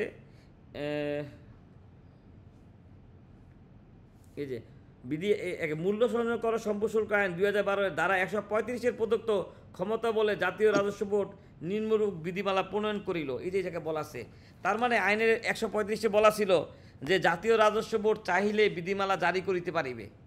কথাটা বুঝতে পারছেন? সরকার যখন আইন করছিল তখন আইনে কি বলে দিছিল যে জাতীয় রাজস্ব বোর্ড চাইলে কি করতে পারবে, এই আইনের আলোকে বিধিমালা জারি করিতে পারিবে। তাহলে এই আইন দ্বারা সরকার ক্ষমতা দিয়ে দিছে না? বলছি ক্ষমতা দিছে কিনা বলেন জাতীয় রাজস্ব বোর্ডকে। এই যে দেখেন কি বলা আছে, এই দেখেন মূল্য সংযোজন কর সম্প্রশুল্ক আইন 2012 ধারা 135 প্রদত্ত ক্ষমতা বলে জাতীয় রাজস্ব বোর্ড নিম্নরূপ বিধিমালা প্রণয়ন করিল। তাহলে ওইখানে ক্ষমতা দেওয়ার কারণে আমাদের যে এনবিআর যে স্যাররা ওনারা কি এই বিধিমালাটা তৈরি করছে না? করছে কিনা বলেন? জি স্যার করছে স্যার। আচ্ছা, তাহলে এই বিধিমালা যখন প্রণয়ন করছে দেখেন এই বিধিমালা আবার বছর বছর বাজেটে পরে পরিবর্তন আসে না? এই যে এছাড়াও তার পরিবর্তন আসছে না? জি স্যার। তাহলে আমরা বলতে পারি এই যে ভ্যাট নিয়ে আমরা কাজ করব, প্রথমে আমরা জানলাম ভ্যাট নিয়ে কাজ করতে হলে আইন মূল্য সংযোজন কর সম্পর্কে আইন সম্পর্কে আমাদের কি ধারণা রাখতে হবে। তার আইনের পরে আমাদের কি জানতে হবে, বিধিমালা আছে, বিধিমালার পরে তৃতীয় অবস্থায় আপনি দেখবেন প্রজ্ঞাপন বা এসআরও, এটাকে আমরা বলি স্ট্যাটুটরি রেগুলেটরি অর্ডার বা এসআরও। এই এসআরও দ্বারা আইনের বিধির নানা রকম পরিবর্তন, বিভিন্ন রকম অব্যাহতি, বিভিন্ন রকম কি সুবিধা দেওয়া থাকে। তাহলে বলেন প্রজ্ঞাপন দ্বারা সরকার কি করে, আইন এবং বিধি বিভিন্ন রকম কারেকশন আনে এবং বিভিন্ন রকম কি অব্যাহতি সুবিধা প্রদান করে। তাহলে বলেন এই সরকার বাজেটে পরে বেশিরভাগ এসআরও জারি করে। তাহলে আমরা কি জানলাম, আইন বিধিমালা পরে এসআরও নামে একটা শব্দ আছে, এই জিনিসটা কি আমাদের জানতে হবে। তাহলে প্রথমে আমরা কোনো কিছু আইনে খুঁজবো, তারপরে না পাইলে বিধিমালা খুঁজবো, তারপরে এসআরওতে খুঁজবো। দেখেন বুঝলেন কিনা? জি স্যার বুঝতে পারছি। এই পর্যন্ত বোঝেন না কে আছেন?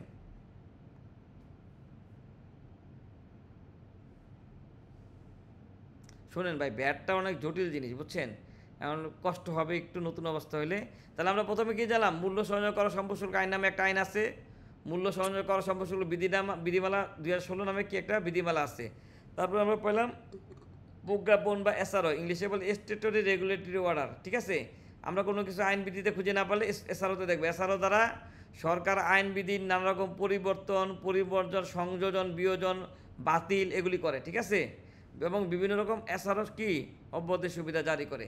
তারপরে একটা জিনিস পাবেন জেনারেল অর্ডার বা জিও, বাংলায় আমরা কি বলি সাধারণ আদেশ। সরকার কি করে বিভিন্ন সময় আপনাকে আদেশ করে, যে যেমন 2019 সালে 17 নম্বর আদেশ দ্বারা সরকার বলছে টার্নওভার নির্বিশেষে এই ব্যবসায়ীকে কী করতে হবে, নিবন্ধন নিতে হবে। সরকার আপনাকে বিভিন্ন সময় আদেশ করে, তাহলে এটা আমরা কি পেলাম বলেন, জেনারেল অর্ডার। ঠিক আছে, দেখেন যেমন এসআরও খেয়াল করেন,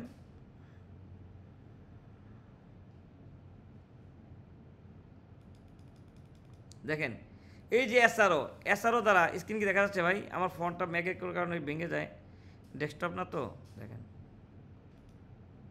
দেখেন এই যে এসআরও দ্বারা দেখেন তো সরকার নানা রকম অব্যাহতি ফ্যাসিলিটি দিছে না? দেখেন তো অব্যাহতি লেখা আছে না এখানে, এটা হ্যাঁ অব্যাহতি। ঠিক তেমনি দেখেন জিও দ্বারা সরকার কি করে, এই দেখেন অর্ডার করছে, আপনাকে আদেশ করছে।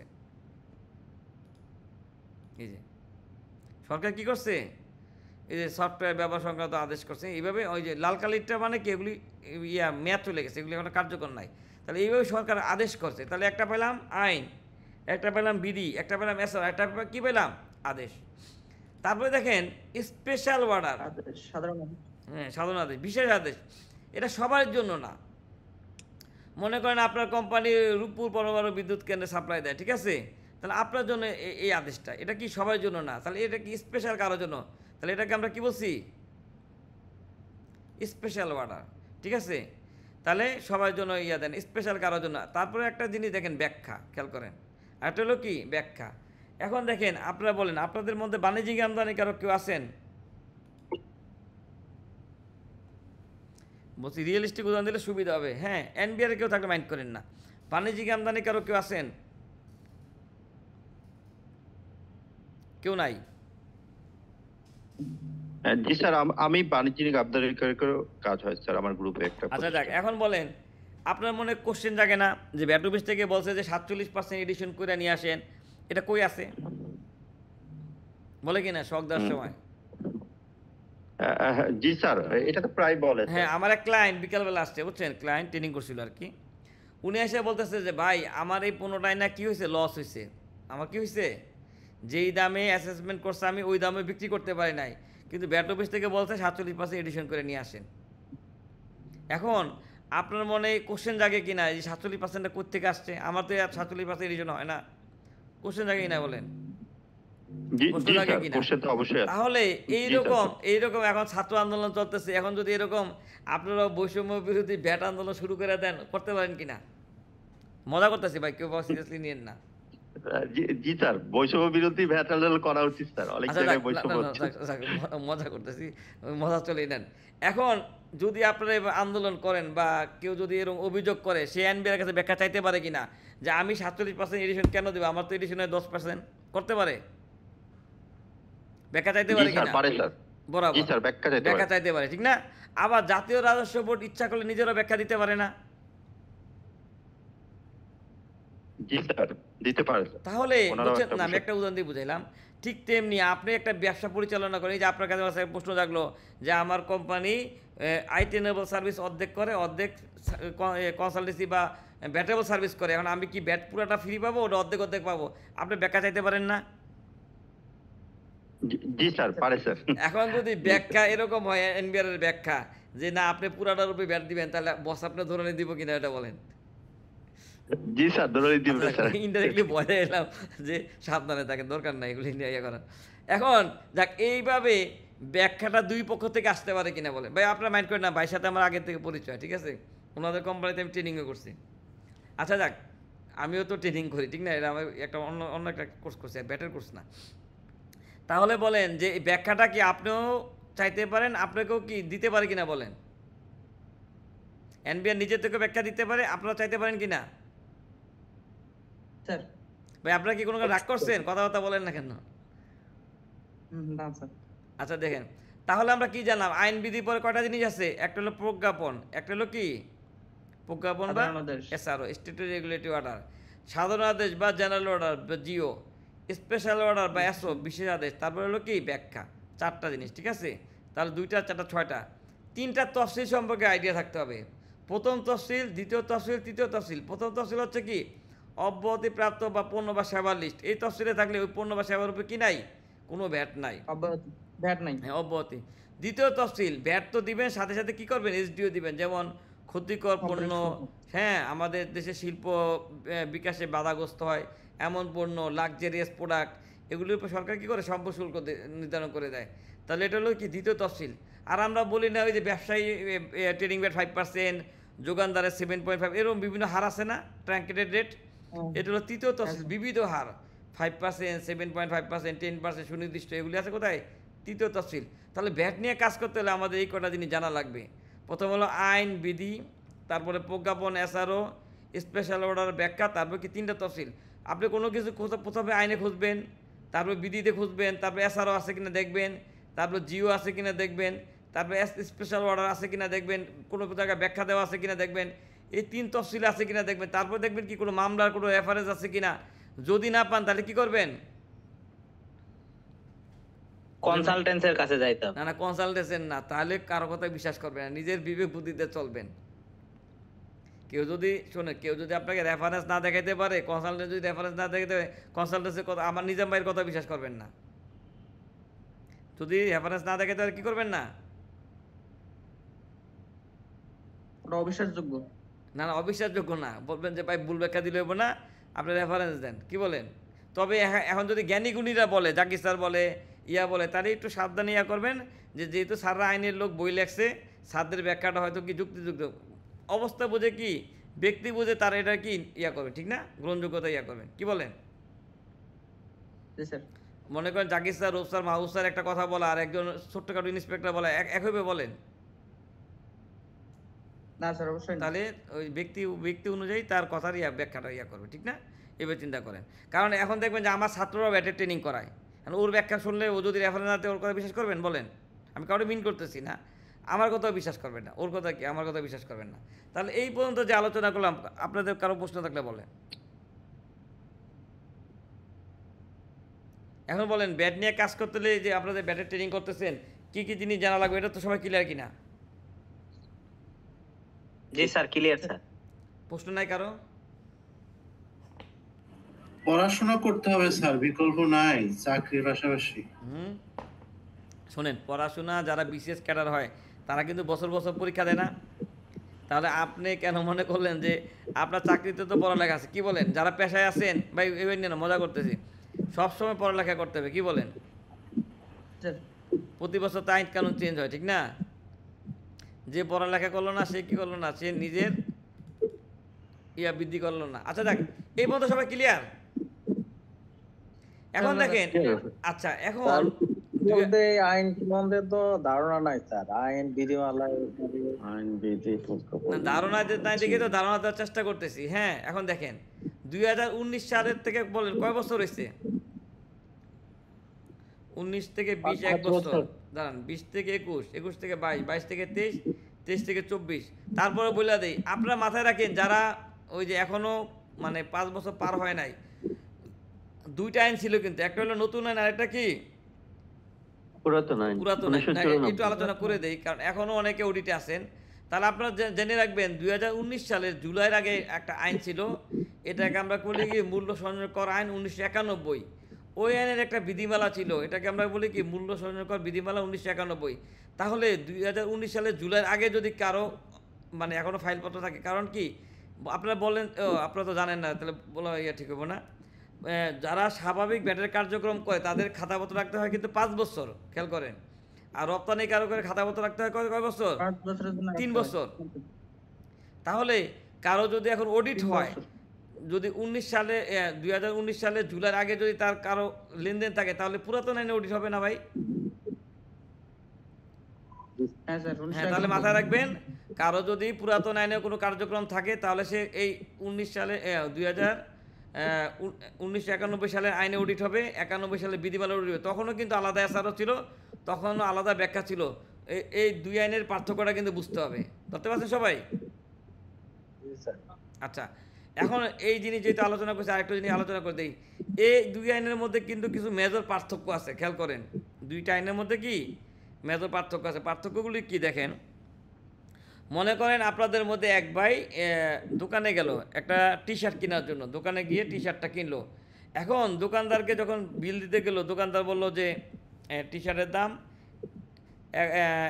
1150 টাকা, এবং সে ভাউচার দিয়ে দিল।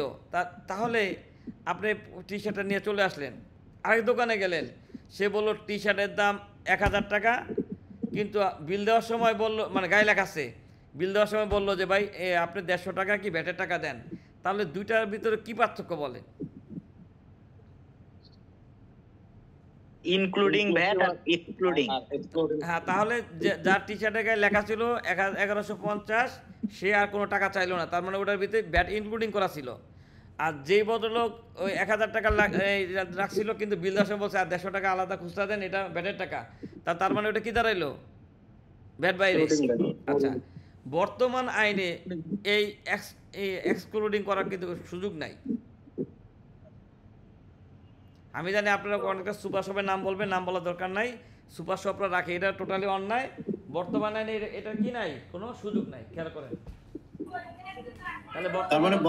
বর্তমানে স্যার সব প্রোডাক্টের ভিতরেই ইনক্লুডিং ভ্যাট আছে, এবং এর জন্য কিন্তু একটা জেনারেল অর্ডার জারি হয়েছে, আদেশ জারি হয়েছে।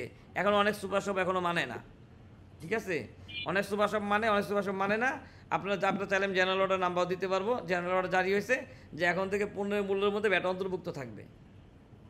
আচ্ছা, এটা কিন্তু ভোক্তা অধিকারের মামলা হইতে পারে, মানে ভোক্তা অধিকার যদি ধরে তা ঝামেলা। ভ্যাট আইনে ঝামেলা নাই।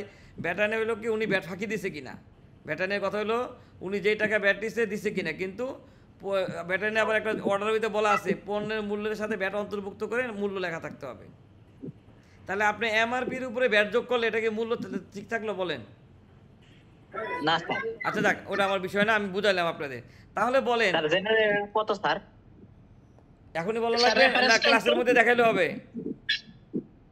নাহলে গ্রুপে দিয়ে দিব জেনারেল অর্ডারটা। Okay sir. বলছি ক্লাস এখন বাই করলে ক্লাস গ্রুপে দিয়ে রাখেন স্যার। গ্রুপে দিয়ে দিব না, অসুবিধা নেই। আপনারা কেউ মনে করাই দিন। দেখেন, কল্পনা করেন এই মার্কার আমি কিনলাম 30 টাকা দিয়ে ব্যবসার উদ্দেশ্যে। এখন আমি যদি 30 টাকা দিয়ে কিনে 40 টাকা বিক্রি করি, তাহলে আমার এই পণ্যের উপর ব্যাট দিতে হবে কয় টাকা বলেন? মনে করেন আমি 15% প্র্যাকটিস করি। স্যার 1 টাকা 50 পয়সা। আচ্ছা এখন বোঝেন, আমি 30 টাকা দিয়ে কিনে ব্যাট দেবো কি 1 টাকা 50 পয়সা? না স্যার। বলেন কত?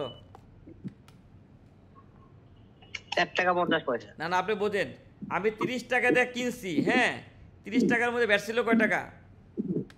4 টাকা 50 পয়সা। আচ্ছা আমরা ইনক্লুসিভ যদি বের করতে হয় তাহলে 30 দিব না? 30 ভাগ 115 ইন্টু 15 দিব না ভাই? জি স্যার। 3.91 টাকা কিনা বলেন? জি স্যার। বুঝেন, আমি কিন্তু বিভ্রান্ত করি, খুব ভালো করে খেয়াল করেন সবাই। আরেকবার বলেন এটা। আমি 30 টাকা দিয়ে পণ্য কেনার সময় যদি ব্যাট দিয়ে আসি, তাহলে ইনক্লুসিভ 3 টাকা 91 পয়সা ব্যাট দিয়ে আসছে কিনা? জি স্যার। 15% ব্যাট না, 10 টাকায় তো 15 টাকা, 1.5 টাকা। তাহলে আমি যদি 40 টাকা বেচি, ব্যাট দিব কত? 40 বা ক্যালকুলেটর নেন, ভাগ 115 ইন্টু 15 কত? 5 টাকা 21 পয়সা দিব না? 5 টাকা 21 পয়সা মাইনাস হচ্ছে 3। হ্যাঁ হ্যাঁ, ওই ম্যাডাম ধরতে পারছেন। তাহলে মাইনাস করলে 10 টাকার উপরে ট্রেজারি জমা দিব না? স্যার 10 টাকাটা সবাই ধরতে পারছেন? স্যার 10 টাকার উপর। স্যার যেটা বাড়াই নিব ওইটার উপর ভ্যাটটা ধরলেই তো হবে, তাই না? না না না, এইভাবে 10টার শিখেন। উপর ভ্যাটটা ধরলেই তো হবে। আচ্ছা আপনি আপনার মতো করেন না, আমি বললাম প্যাস লাগায় খেয়াল করেন। তাহলে সবাই ধরতে পারছেন তো? হ্যাঁ। আচ্ছা এখন আমি 30 টাকা দিয়ে কিনে 30 টাকায় যদি বিক্রি করি, আমি কি আর ব্যাট দিব? না না স্যার। তাহলে আমি চালানটা কাটবো কিভাবে? নিজাম ভাই কিন্তু উল্টাপাল্টা শিখায়, বুঝছেন কিন্তু ওনার নামে বদনাম আছে, উনি উল্টাপাল্টা শিখায়। বলেন ব্যাট দিবেন কিভাবে? তার মূল যেটা ক্রয় মূল্য ওইটা বিক্রয় মূল্য হতে পারবে না। আচ্ছা বুঝেন, আপনি যখন 30 টাকা দিয়ে কিনছেন, মানে আপনি লাভও করেন না লসও করেন না, খেয়াল করেন। 30 টাকা দিয়ে কিনছেন, ক্রয় মূল্যটা বিক্রয় মূল্য হতে পারবে না। আচ্ছা দাঁড়ান না, আচ্ছা আমরা তাহলে একটু অন্যভাবে যাই। মনে করেন আপনি এটা 100 টাকা দিয়ে কিনছেন প্রোডাক্টটা, কত প্রোডাক্টের দাম? 100 টাকা। ব্যাট দিয়েছেন 15 টাকা, ব্যবসা করার মূল্য কত? 115 টাকা। 115। আচ্ছা আপনি যদি 110 টাকা দিয়ে বিক্রি করতেন, তাহলে 10 টাকার উপরে ব্যাট দিতেন। আপনাদের কথা তো এটাই, 110 টাকার উপরে ব্যাট দিতেন, ঠিক না? জি। 16 টাকা 50 পয়সা। আচ্ছা আপনি যদি 100 টাকা দিয়ে কিনে 100 টাকায় বিক্রি করেন, সরি 115 টাকা দিয়ে কিনে, তাহলে দেখেন তো ক্রয় মূল্য 100 টাকা, ব্যাট 15 টাকা, এটা ছিল না কেনার সময়? হ্যাঁ। আচ্ছা আপনি যদি স্ট্যান্ডার্ড প্র্যাকটিস করেন, রিটার্নে ওই 15 টাকা রেয়াত দিয়ে নিয়েছেন না? হ্যাঁ। আবার যখন বিক্রি করবেন 6.3 তে লিখবেন না বিক্রয় মূল্য 100 টাকা, ব্যাট 15 টাকা, তাহলে দেখেন তো প্লাস মাইনাস 0 না?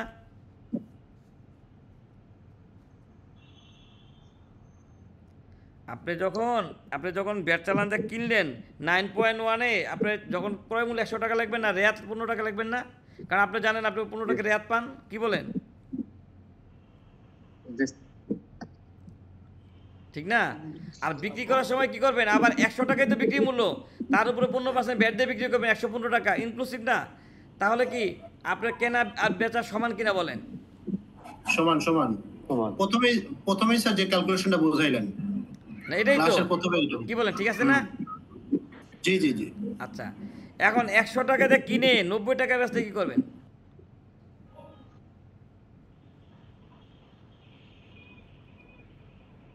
বলেন।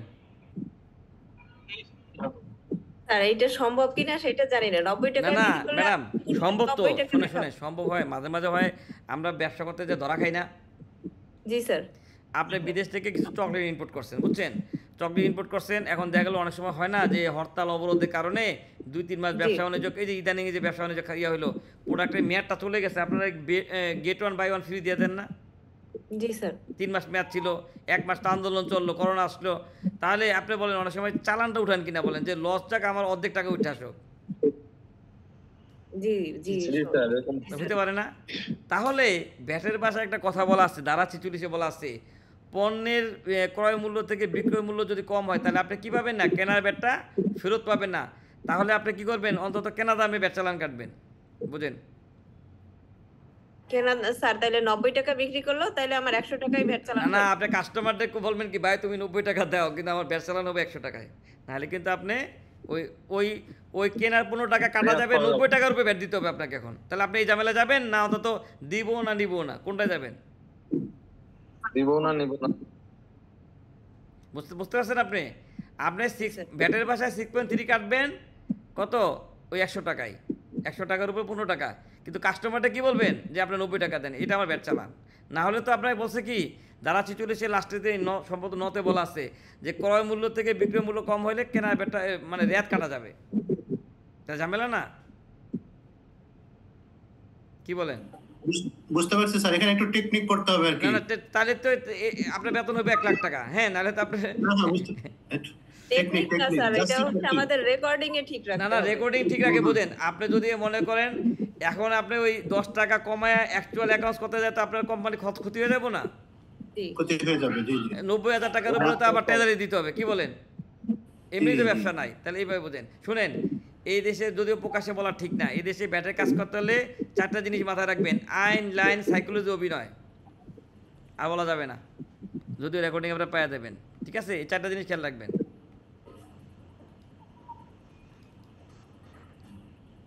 আচ্ছা যাক, কেউ মাইন্ড করেন নাই তো? তাহলে দেখেন, এই নতুন আইন এবং পুরাতন আইনে কিছু পার্থক্য আছে, খেয়াল করেন। তাহলে একটা দেখালাম কি ইনক্লুসিভ, আর একটা কি এক্সক্লুসিভ। এটা আমাদের জাকির স্যারের তৈরি, আমি একটা ট্রেনিং অ্যারেঞ্জ করছিলাম, একটা না 21টা ট্রেনিং জাকির স্যারের জন্য। ওইখানে স্যার তৈরি করে আমি বছর বছর এটা আপডেট করি, আপনাদের এটা দিয়ে দিব। হ্যাঁ দেখেন, এই যে নতুন আইন আর পুরাতন আইনের কি পার্থক্য আছে, প্রায় কয়টা দেখেন, 52টা পার্থক্য আছে, ঠিক আছে? তারপরে দেখেন আরেকটা পার্থক্য পাবেন আপনারা, যে এই আইনে আপনারা শোনেন না ভাই, যার ওখানে শব্দ একটু মিউটে থাকেন না, এই আইনে আপনারা শোনেন না যে এটি, কি বলেন, একটা শব্দ শোনেন না, বিল অফ এন্ট্রিতে এটি আসে। হ্যাঁ, আর আগের আইনে ছিল এটিবি, অ্যাডভান্স ট্রেড ব্যাট। দুইটার মধ্যে পার্থক্য আছে। এটিবি কি হইতো, রেয়াত হইতো, আর এটি কিন্তু সমন্বয়। আপনি 15% প্র্যাকটিস করেন, 5% সেলস ব্যাট দেন, আপনি যোগানদার হিসেবে সার্ভিস দেন, আপনি অব্যাহতি পণ্যের ব্যবসা করেন, কোনো সমস্যা নেই। এটি সবাই কী করতে পারবে, সমন্বয় করতে পারবে। আমরা ইদানিংও দেখতেছি অনেক ব্যবসায়ী 3-4 বছর হয়ে গেছে এটি সমন্বয় করে না। এটি কিন্তু সবাই সমন্বয় করতে পারবেন। আপনি অব্যাহতি পণ্যের ব্যবসা করলেও সমন্বয় করতে পারবেন, আপনি কি রপ্তানিকারক হলেও সমন্বয় করতে পারবেন। আপনি পণ্য এনার সময় এটি দিচ্ছেন, আপনি কি করতে পারবেন, এটি সমন্বয় করতে পারবেন। দেখেন ধরতে পারছেন কি না? এটি হ্যাঁ, বিধি 19 আর ধারা 31-এ বলা আছে পণ্য আনা 4 মাসের মধ্যে এটিটা কি করতে হবে, সমন্বয় করতে হবে, ঠিক আছে? এটি ড্রব্যাকও নেওয়া যায়। তাহলে এটা হলো এটি, আরেকটা হলো কি এটিবি। দুইটা জিনিস পেলেন। আরেকটা শব্দ শোনেন না, মূল্য ঘোষণা। জি স্যার, 4.3। হ্যাঁ 4.3। আর এটা হচ্ছে পুরাতন আইনে ছিল মূল্য ঘোষণা, আর নতুন হলো উপকরণ উৎপাদ সহগ। দুইটা কিন্তু এক জিনিসটা। আগের আইনে যখন আপনি পণ্যের এই ঘোষণা দিতেন এই পণ্যটার দাম 30 টাকা, তাহলে আপনি কারো কাছে চাইলে 32 টাকা বেচতে পারতেন না, কারো কাছে চাইলে কমায় কি 28 টাকা বেচতে পারতেন না। আগের আইনে কি, পুরাতন আইনে 1991 সালের আইনে সুযোগ ছিল না, কিন্তু বর্তমানে হলো সহগ। আপনি চাইলে কাউকে ডিসকাউন্ট দিয়ে কি যে বেশি নিবে 25 টাকা করে বিক্রি করে দিতে পারেন। দেখেন ধরতে পারছেন কিনা?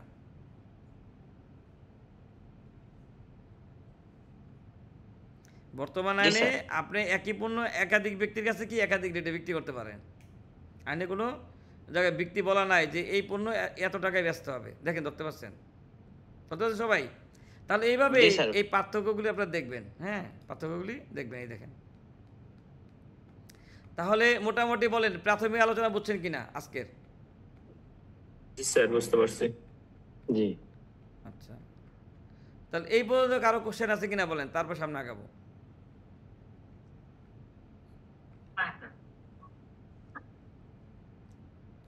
তাহলে দেখেন আমাদের আজকে আলোচ্য বিষয় মূল্য সংযোজন কর কি আমরা জানি কিনা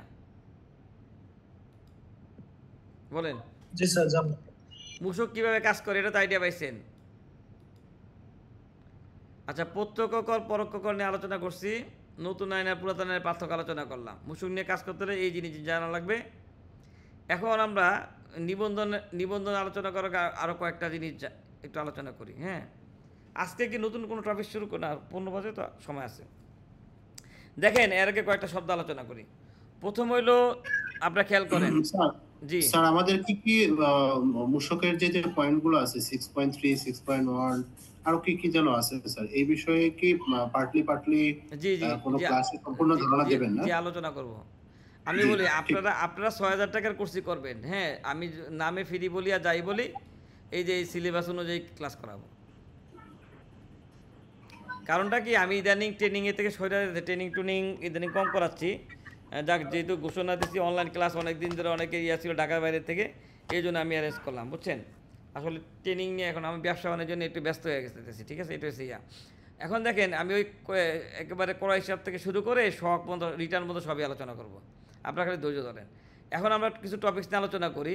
প্রথম হলো দেখেন দুইটা শব্দ পাবেন, একটা হলো টার্ন ওভার, নিবন্ধন নিয়ে আলোচনা করবো এখন। হ্যাঁ, নিবন্ধন কখন নিবে, নিবন্ধন কি, দেখেন মূসক নিবন্ধন ও টার্ন ওভার নিবন্ধন, আমরা কিন্তু এই পর্যন্ত আলোচনা শেষ হয়ে গেছে। মূসক নিবন্ধন ও টার্ন ওভার তালিকাভুক্তি, দুইটা শব্দ আছে না, দেখেন তো, নিবন্ধন আর এটা কি টার্ন ওভার, আছে কিনা বলেন। জি স্যার। আচ্ছা, এখন আপনার নিবন্ধন আইনে আমি যদি বলি একজন ব্যবসায়ী টার্ন ওভার 50 লাখ টাকার নিচে হলে তাকে নিবন্ধন নেওয়া লাগবে না। হ্যাঁ, একজন ব্যবসায়ী 50 লাখ থেকে 3 কোটি হলে কি নিবে, সে টার্ন ওভার নিবন্ধন নিবে। 3 কোটি হলে নিবন্ধন নিবে, ভ্যাট নিবন্ধন নিবে। এখন আপনি আমাকে প্রশ্ন করবেন না এগুলি কোন জায়গায় আছে, কি বলেন? আমি কি বলছিলাম যে কারো কথা কি করবেন না, বিশ্বাস করবেন না। এখন বলেন, আমি হ্যাঁ কোনো কিছু সংজ্ঞা না পাইলে কোথায় দেখবেন বলছিলাম, দেখেন তো মনে করে। হ্যাঁ, আইনের ধারা 2 যান, ধারা 2-এ যান। ধারা 2-এ যে আমাদের একটা শব্দ কি পাইছি, টার্ন ওভার পাইছি না ভাই? টার্ন ওভার পাইছি। হ্যাঁ, টার্ন ওভার দেখেন। আচ্ছা, আপনাদের মধ্যে ফিজিক্যাল কোর্সে ক্লাস করতেছেন এমন কেউ আছেন? হ্যাঁ, কালকে কিন্তু ক্লাস আছে, ঠিক আছে। আচ্ছা, ঠিক, ধন্যবাদ। আচ্ছা দেখেন, জি স্যার ওই 42 তে, এই দেখেন 42-এ, হ্যাঁ 42-এ টার্ন ওভার।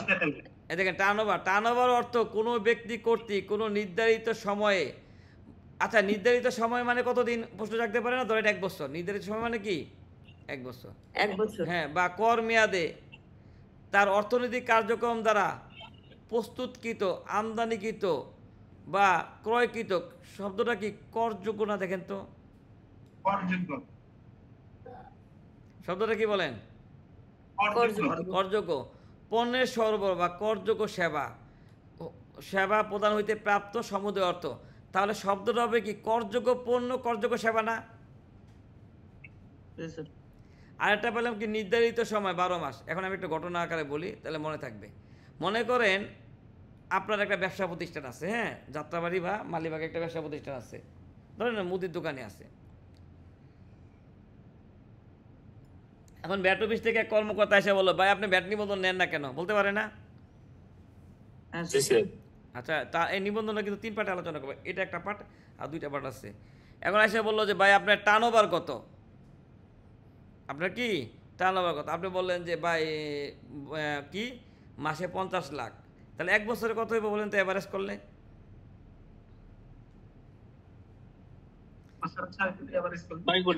6 কোটি। তাহলে আমরা একটু আগে শিখলাম কি, 50 লাখ টাকার নিচে হলে তাকে নিবন্ধন নেওয়া লাগবে না। 50 লাখ থেকে 3 কোটি হলে টার্ন ওভার নিবন্ধন নিবে। 3 কোটির উপরে কি নিবে, ভ্যাট। তাহলে হ্যাঁ, এই বাইরে ভ্যাট নিবন্ধন নেওয়া লাগে কিনা বলে 6 কোটি হয়ে গেছে। হ্যাঁ লাগবে। তাহলে ওনাকে বলবেন না কালকে ব্যাট অফিসে যায় এই কাগজপত্রগুলি জমা দিবেন বা অনলাইনে ঢুকে রিটার্নটা এই নিবন্ধনটা নেবেন, বলবে না? জি স্যার। আচ্ছা, এখন এই বাই তো টেনশনে পড়ে গেলো, ব্যাটের খাতাপত্র রাখতে হবে, নিবন্ধন নিতে হবে। এখন আপনার কাছে আসলো, কারণ আপনি কি বললেন শব্দটা? করযোগ্য না, শব্দটা কি বললেন? স্যার একটু থামাচ্ছি স্যার, আবার প্লিজ একটু রিপিট করবেন, মানে ক্লিয়ার বুঝতে পারিনি স্যার। আচ্ছা দেখেন, কত লাখ স্যার? হ্যাঁ কত লাখ থেকে কত লাখ এটা? আচ্ছা তাহলে আমি এটা দেখাই নিয়ে আসি, তারপর আলোচনা করি, এটা মানে ভালো হয়। দেখেন, তালিকাভুক্তি সীমা শব্দটা কি 48 কি বলা আছে? শুনেন ভাই, যারা বাসায় আছেন, হ্যাঁ মনে করেন নিজাম ভাই অনলাইন ক্লাস করে ধরতে পারে নাই, বই কিন্তু কিনেন, নাহলে কিন্তু ফাঁকি নিজেরই দিবেন, ঠিক আছে? কারণ নাহলে কিন্তু ধরতে পারবেন না কিছু। বই কিনেন, আর নাহলে স্ক্রিন রেকর্ডিং পাইলে পরে দেখে খুঁজেন, ওই যে ভিডিওটা থামায় দেখেন এই যে লেখা আছে তালিকাভুক্তি সীমা। তালিকাভুক্তি হয় টার্নওভার। কি বলা আছে দেখেন, তালিকাভুক্তি সীমা অর্থ কোনো ব্যক্তির অর্থনৈতিক কার্যক্রম টার্নওভার প্রতি 12 মাস, কত দিনের? 12 মাস সময়ে 50 লাখ টাকার সীমা, কিন্তু নিম্নবর্ণিত কার্যক্রম অন্তর্ভুক্ত হইবে না। অব্যাহতিপ্রাপ্ত সরবরাহ মূল্য, যেসব পণ্য অব্যাহতি, এগুলি কি টার্নওভার আসবে? না। এগুলি বাদে মূলধনী সম্পদের বিক্রয় মূল্য, কোনো অ্যাসেট বিক্রি করলে টার্নওভার আসবে না। কোনো অ্যাসেট বিক্রি করছেন, অথবা অর্থনৈতিক কার্যক্রম প্রতিষ্ঠান বা উহার কোনো অংশ বিশেষ বিক্রয় মূল্য, মনে করেন আমি আমার কোম্পানির শেয়ার বিক্রি করে দিলাম, এটা কি টার্নওভার আসবে? তাহলে আপনি যদি কাউকে পার্টনারশিপ হিসেবে নেন বা কোনো অংশ বিক্রি করে দেন, তাহলে ওইটাও কি টার্নওভারে আসবে না। হ্যাঁ, তাদের অর্থনৈতিক কার্যক্রম স্থায়ীভাবে বন্ধ করবা ফলশ্রুতিতে কৃত সর্বমূল্য, তাহলে এই লেনদেনগুলি টার্নওভার আসবে কিনা বলেন? ঠিক না? অব্যাহতিপ্রাপ্ত আসবে না, মূলধনী সম্পদের বিক্রয় মূল্য আসবে না, অর্থনৈতিক কার্যক্রম বন্ধ, এগুলো আসবে না। ঠিক দেখেন, আরেকটা আছে তালিকাভুক্তির সীমা। দেখেন এটা হলো কি, দেখেন নিবন্ধন সীমা, এটা কি 12 মাসে 3 কোটি টাকা। তাহলে রেফারেন্স দুটা পাইছেন কিনা বলেন? 50 লাখ টাকার নিচে আর 3 কোটি টাকার উপরে পাইছেন? জি। তাহলে আমি ঘটনাটা বলি। এখন ওই কর্মকর্তা এসে যদি বলে যে ভাই আপনার তো 50 লাখ টাকা সেল, টার্নওভার তো 6 কোটি, আপনি নিবন্ধন নেন, তখন আপনি নিবন্ধনের উনি করবেন না, টেনশন করবেন না যে আমার নিবন্ধন নেওয়া লাগবে? জি স্যার করবে, কিন্তু আপনার ডেফিনিশন জানলে তো অবগতি করে। এখন মনে করেন সে আপনার কাছে ফোন দিল যে ভাই নিজাম ভাই আপনার ব্যাট স্কুলে তো দেখলাম আপনারা ব্যাট নিবন্ধনটা কইরা দেন, তখন আপনি করেন, আমার জায়গায় আপনি চিন্তা করেন, তখন আপনি বলবেন না যে ভাই আপনার ব্যবসাটা কিসের, বলবেন না? উনি বললো যে ভাই আমি তো ওই যে মুদি ব্যবসা করি, আমার তো চাল আছে, ডাল আছে, ময়দা আছে, বিস্কুট আছে। আপনি বলবেন এগুলি বেশিরভাগই তো অব্যাহতিপ্রাপ্ত পণ্য। আপনি এক কাজ করেন, আপনার দোকানে ওই যে বিস্কুট, কেক, এগুলি কোনটা আছে, আর কসমেটিক কয় টাকা আছে? উনি বলবেন ভাই এগুলি তো 2 লাখ টাকা বিক্রি হয়, বলবেন এরকম ভাগ করে? জি স্যার। তাহলে বলেন ওনার কি আর নিবন্ধন নেওয়া লাগবে যদি 30 লাখ টাকা 50 লাখ টাকার নিচে হয়? না, তাইলে তো লাগবে না। তাহলে এখন ইন্সপেক্টর স্যার যদি বিকালবেলা আসে যে ভাই নিবন্ধন নিয়েছেন, তো নিবন্ধন আপনি করতে পারছেন, 50 লাখ টাকার ভিতরে 60 লাখ টাকা তো অব্যাহতিপ্রাপ্তই, বলবেন না? সরি 50 লাখ থেকে 60 লাখ হইতে পারে না, 50 লাখের মধ্যে 45 লাখ কি অব্যাহতিপ্রাপ্ত, বলবে না? তাহলে আমার ওনার নিবন্ধন নেওয়া লাগবে? ধরতে পারছেন তাহলে? জি স্যার। তাহলে এখন এইভাবে বুঝতে হবে আর কি। তাহলে আমরা কি জানলাম, টার্নওভার মানে ভ্যাটেবল পণ্যের বিক্রয়, শব্দটা মনে রাখবেন, যে জিনিসের ভ্যাট আছে। এখন একজনের চালের আড়ত দিছে, তার কি টার্নওভার নিবন্ধন ভ্যাট নিবন্ধন নেওয়া দরকার আছে? না স্যার।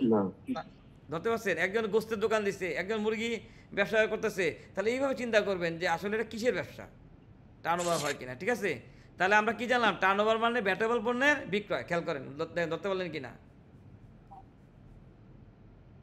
জি স্যার, ধরতে পারছি। আচ্ছা, এখন হ্যাঁ বলেন স্যার। তালিকাভুক্তি আর নিবন্ধন এটা কি একই বিষয় স্যার? না, একই বিষয় না। আপনি বলেন, মনে করেন একটা বলে না যে তালিকাভুক্তি মানে কি, লিস্ট এনলিস্টমেন্ট, টার্নওভার এনলিস্টমেন্ট, মানে দুইটা শব্দকে আলাদা করছে, বুঝছেন?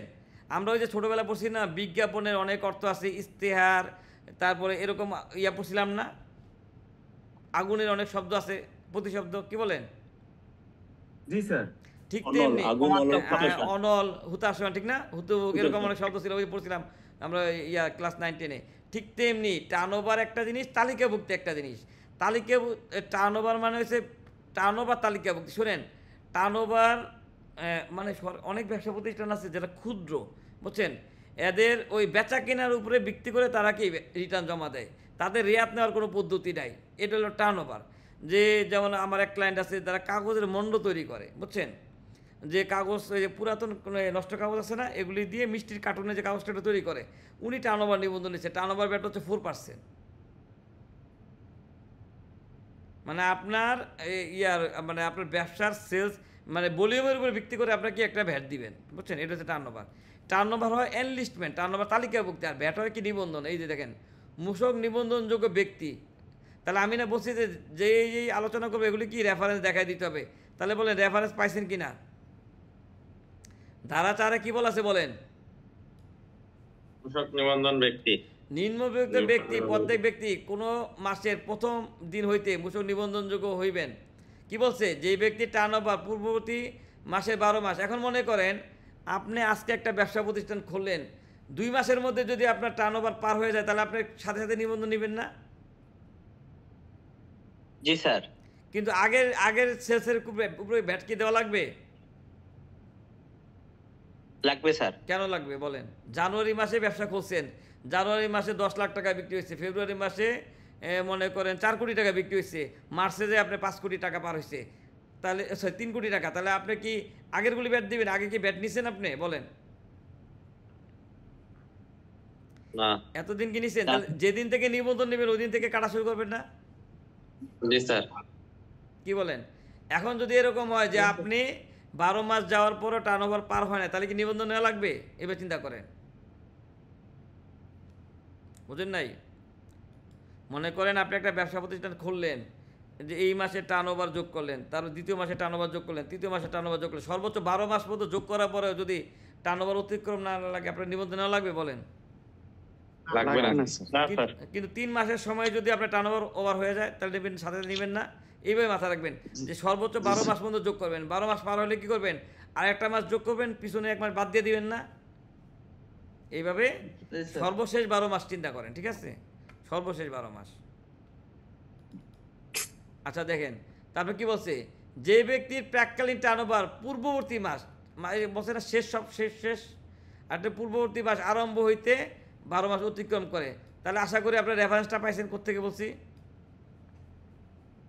জি স্যার। আচ্ছা, আর টার্নওভারের হার তো এখানে বলা ছিল না যে 50 লাখ টাকার নিচে হলে নিবন্ধন নেওয়া লাগবে না, 50 লাখ থেকে 3 কোটি হলে টার্নওভার নেবেন, 3 কোটির উপরে কি নেবেন? ব্যাট নিবন্ধন নেবেন। নিবন্ধন। সবাই এতটুকু তো ক্লিয়ার? জি স্যার। প্রথম পার্ট। এই পর্যন্ত কোশ্চেন থাকলে বলেন। জি স্যার। না প্রশ্ন নাই আপনাদের? স্যার, যে লোকটা তাহলে অব্যাহতিপ্রাপ্ত বেচা কেনা যদি 3 কোটির উপরেও করে, তাকেও কিন্তু ভ্যাট নিবন্ধন নিতে হচ্ছে না, ব্যাপারটা এরকম। আপাতত আমি একটু শেষ করি নাই, বুঝেন নাই?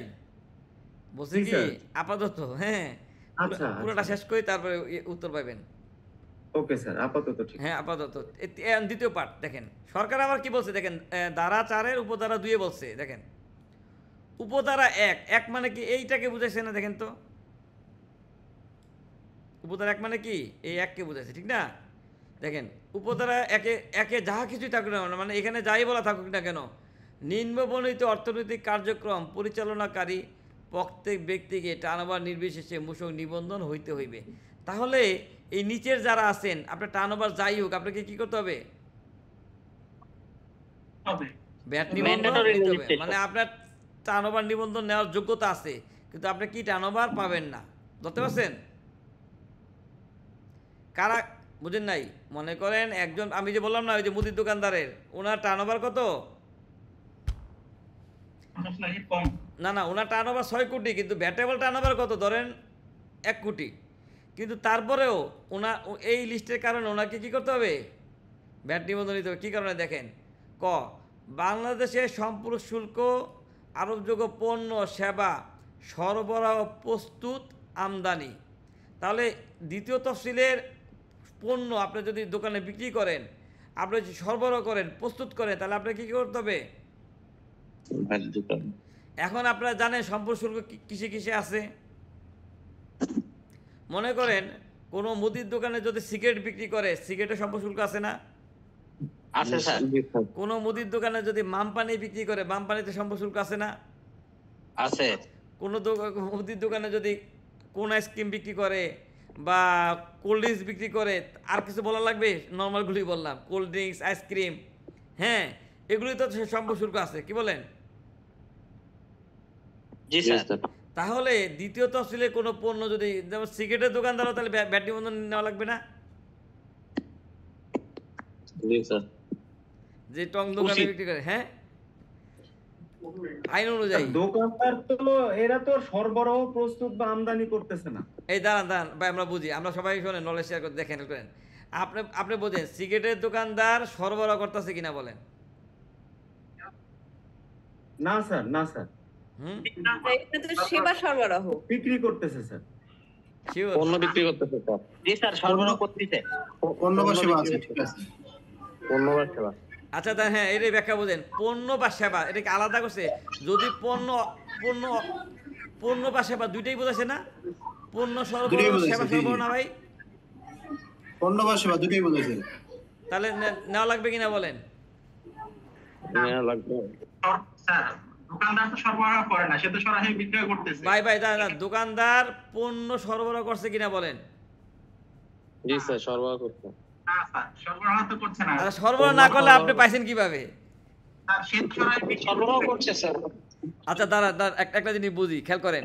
এই দাঁড়ান, একটা ইয়া পাইছি, হ্যাঁ, ক্লাস 8 দিকে সেদিকে কিছু হবে না। আজকে তো প্রথম দিন কোশ্চেনও বেশি নাই।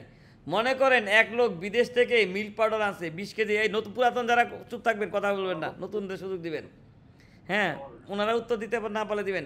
বুঝেন, এক লোক বিদেশ থেকে 20 কেজি প্যাকেটের গুঁড়া দুধ আনছে, খেয়াল করেন, এনে বাজারে বিক্রি করলে সে উৎপাদনকারী না ট্রেডিং?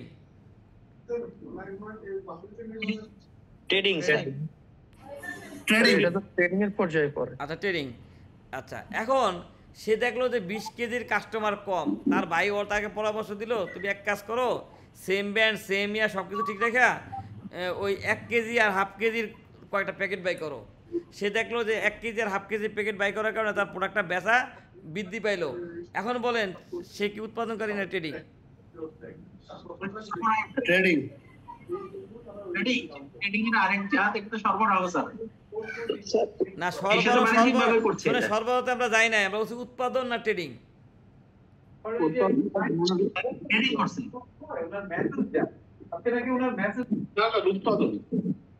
স্যার আমার মনে হয় ট্রেডিং। ট্রেডিং হবে মেবি। না, এখন বোঝেন, সে কিন্তু গুঁড়া দুধে কিছুই করে নাই, শুধু 20 কেজির প্যাকেট কাটে 1 কেজির প্যাকেট বানাইছে। স্যার উনি তো মরুদ্দিনকারী, সেই হিসাবে উনি উৎপাদনকারী হবে না? কোনোভাবে চেঞ্জ করে নাই। আচ্ছা, খেয়াল করেন, আমি বলি বুঝেন, এটা তো শুধু প্রক্রিয়াজাত করা হয়েছে। প্রক্রিয়াজাত কিভাবে হয়েছে? সে তো কিছু করে নাই, খালি প্যাকেটের সাইজ পরিবর্তন করছে। স্যার মরুদ্দিনকারী কি উৎপাদনকারী পর্যায়ে পড়বে না স্যার? কারণ সে তো পণ্যের আকার।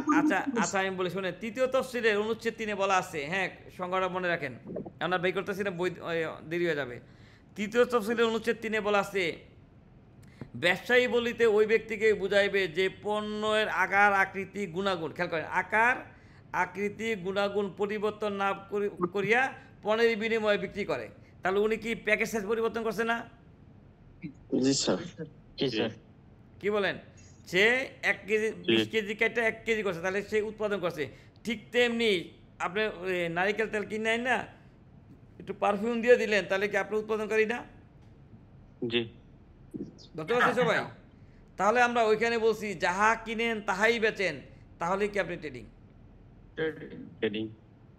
তাহলে এখন আপনি বলেন তো, শাড়ি, তৈরি পোশাক না অন্য কিছু?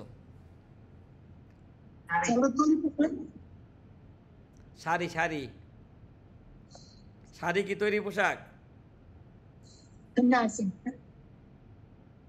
কেন, শাড়ি তৈরি করছে না? দাঁড়ান না, শুনে আমি বলি। আচ্ছা বলেন, আপনাদের যে ইয়া মানে দরজা থাকে না, দরজা বিল্ডিং এর, দরজা কি ফার্নিচার? না, এগুলি ক্লাস করতে মজা পাবেন, একটু বুঝাই, আজকে একটু কিছু আলোচনা করি। দেখেন, এক ভাই বাংলাদেশের একটা শীর্ষস্থানের শাড়ি উৎপাদনকারী কোম্পানি, নাম বলবো না গোপনীয়তার জন্য, ওদের টিভিতে অ্যাড হয়, ছোটোবেলায় দেখতাম। আপনারা বুঝে নেন, নাম বল, আপনারা বললেন আমি বলবো না। এখন ওনারা 7 বছর ব্যবসা করে আসছে। আচ্ছা আমরা কি জানি, তৃতীয় তফসিলে আছে না তৈরি পোশাকের ব্যাট 7.5%? হ্যাঁ স্যার। কত পার্সেন্ট বলেন? ব্র্যান্ডের নন ব্র্যান্ডের হলে কত পার্সেন্ট? 7.5%। এখন ব্যাট অফিসের এক কর্মকর্তা এসে বলতেছে ওনাদের 15% ব্যাট দেওয়া লাগবে, কারণ উনি ব্যাখ্যা দিয়েছে শাড়ি তৈরি পোশাক না। বুঝতে পারছেন? বুঝেন নাই? কিভাবে স্যার? কিভাবে উনি স্যার? বলছে শাড়ি তৈরি পোশাক না, না উনি বলছে আপনি ব্যাখ্যা দেন, আমার তো ব্যাখ্যা দেওয়ার দরকার নাই। এক ভাই বিদেশ থেকে ডোর ইম্পোর্ট করে, ওই যে দরজা। এখন আমরা কি জানি, ফার্নিচার ব্যবসায়ী পর্যায়ে 7.5% ব্যাট না ফার্নিচার, আর উৎপাদন পর্যায়ে 5%, তাহলে মোট 15% না? এখন ওই দরজার ব্যবসায়ীটা বলতেছে যে ভাই আপনি 2.5% করে ব্যাট জমা দেন, কারণ আপনি ফার্নিচারে বসছেন। উনি বলছেন না ভাই আমি তো ফার্নিচারে পড়ছি কেন, আমি তো দরজা তৈরি করি, দরজা ফার্নিচার হয় কীভাবে? কয় তাহলে প্রমাণ দেন দরজা ফার্নিচার না। তা এরকম ঘটনা হবে, কাজ করতে গেলে আপনাদের কী হবে?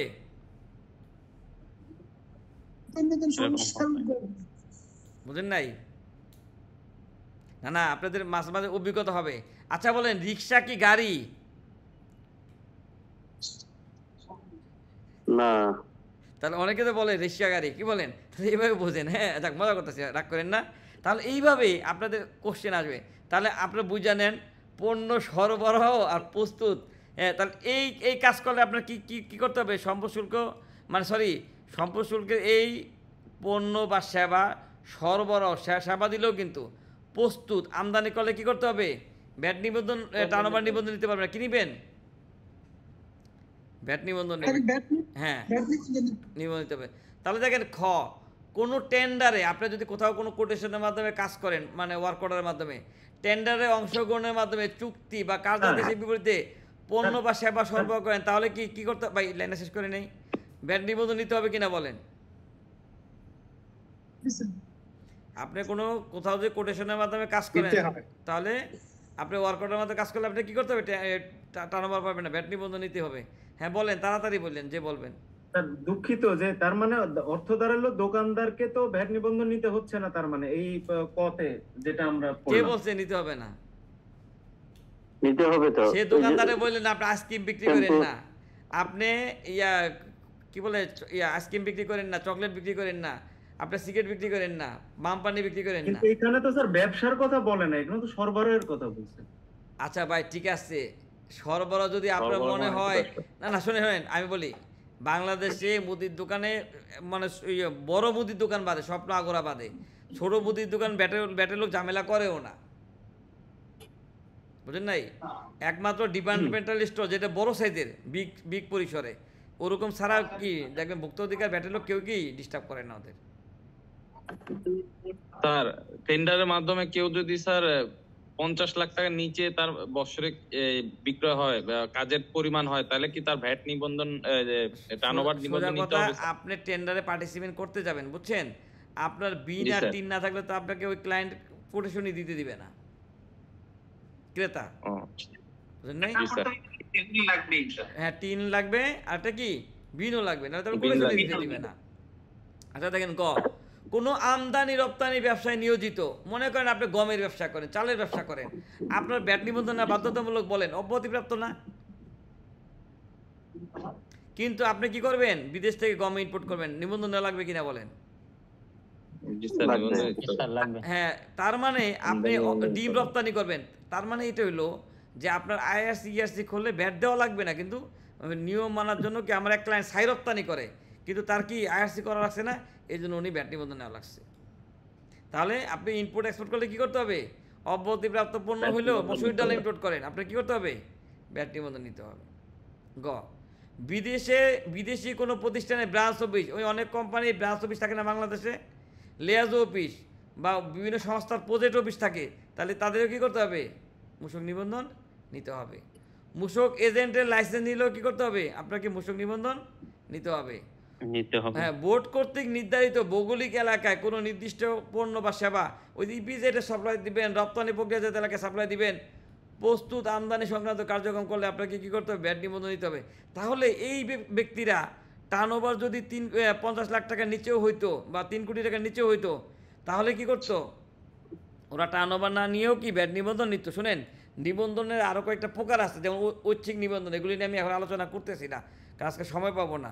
ঐচ্ছিক নিবন্ধন, বাধ্যতামূলক নিবন্ধন, এরকম মেনটা আলোচনা করতেছি।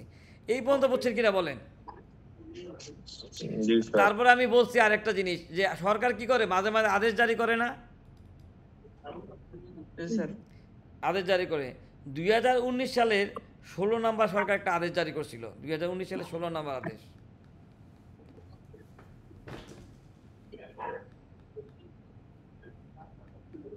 দেখেন এই যে আদেশ এখানে বলা আছে, দেখেন লেখা আছে না, দেখেন 2019 আছে কিনা বলেন, সরি 16 নম্বর 17 নম্বর আদেশ লেখা আছে কিনা বলেন? 2019-এর কত?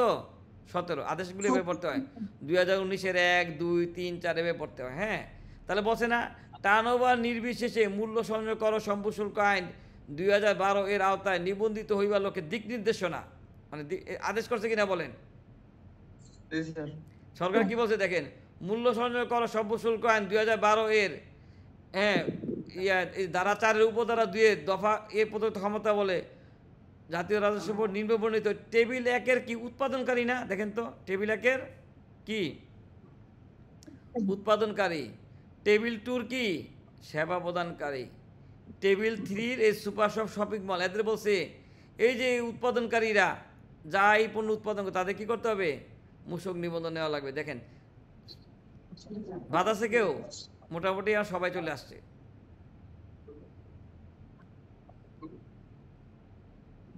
দেখছেন, এই কাঠের পণ্য থেকে শুরু করে কি সব।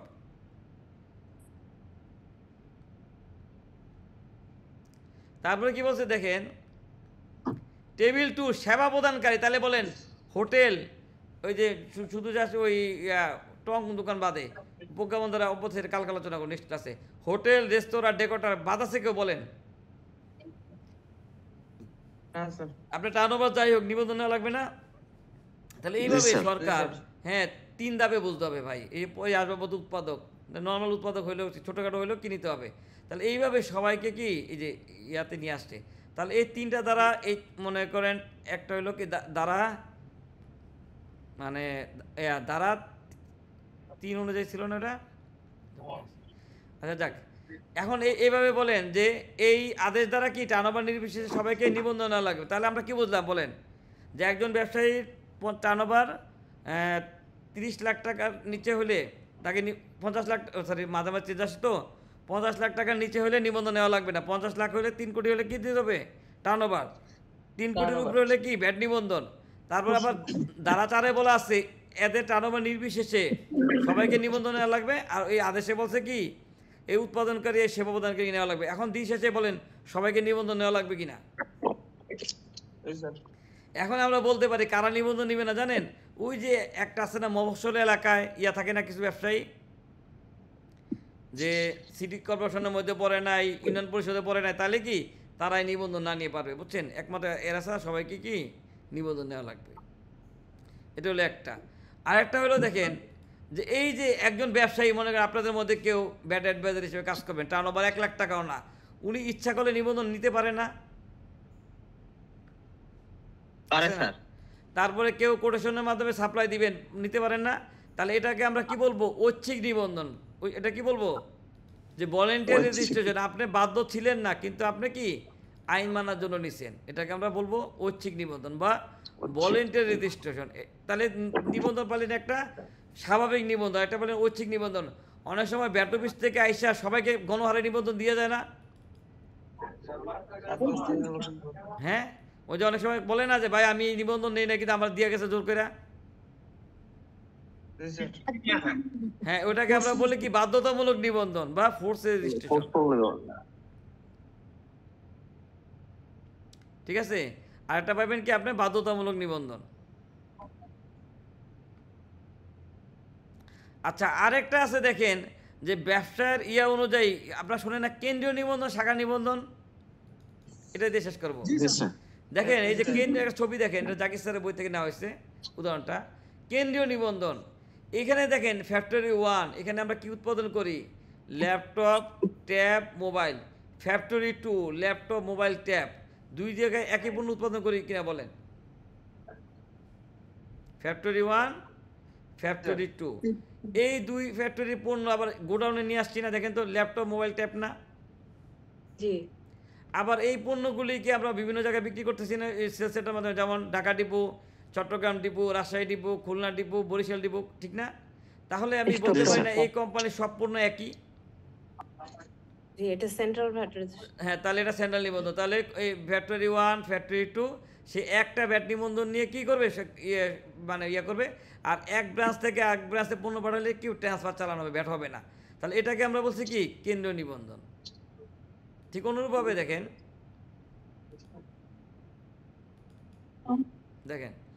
এই কোম্পানি আবার দেখেন না, এটা না, দাঁড়ান একটা দেখায়। দেখেন এই যে এখানে আবার দেখেন ফ্যাক্টরি 1 উৎপাদন করে কি? Laptop, mobile, tab. আর এখানেও ফ্যাক্টরি 2 উৎপাদন করে ঘড়ি, টিভি, ফ্রিজ।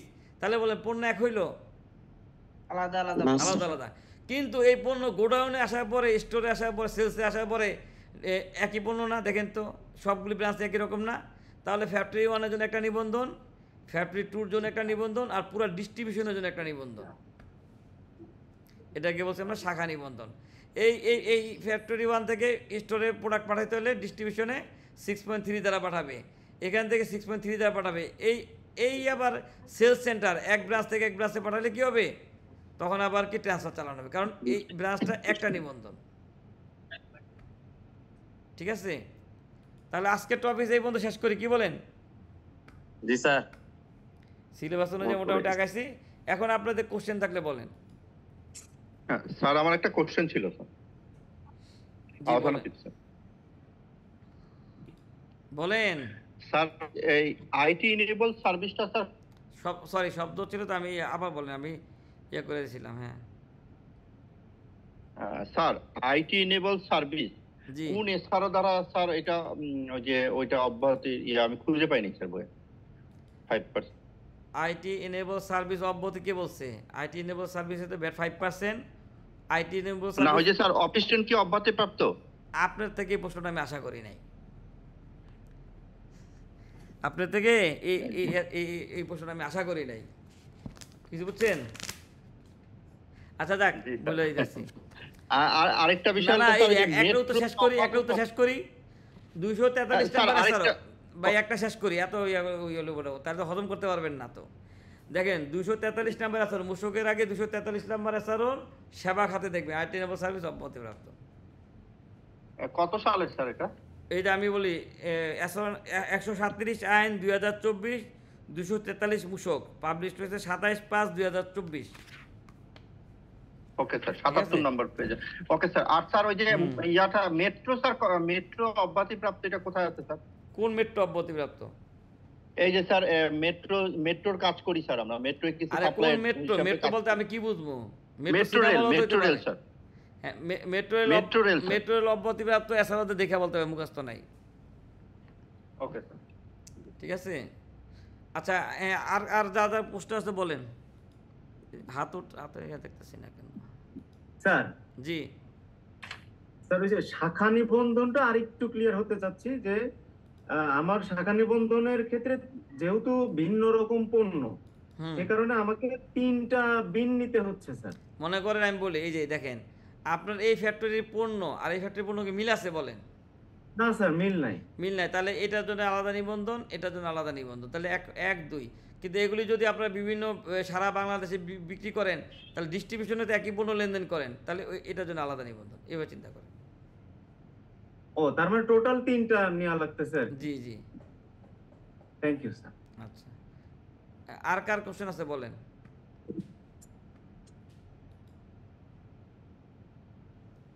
স্যার, প্রসঙ্গের বাইরে একটা প্রশ্ন আছে।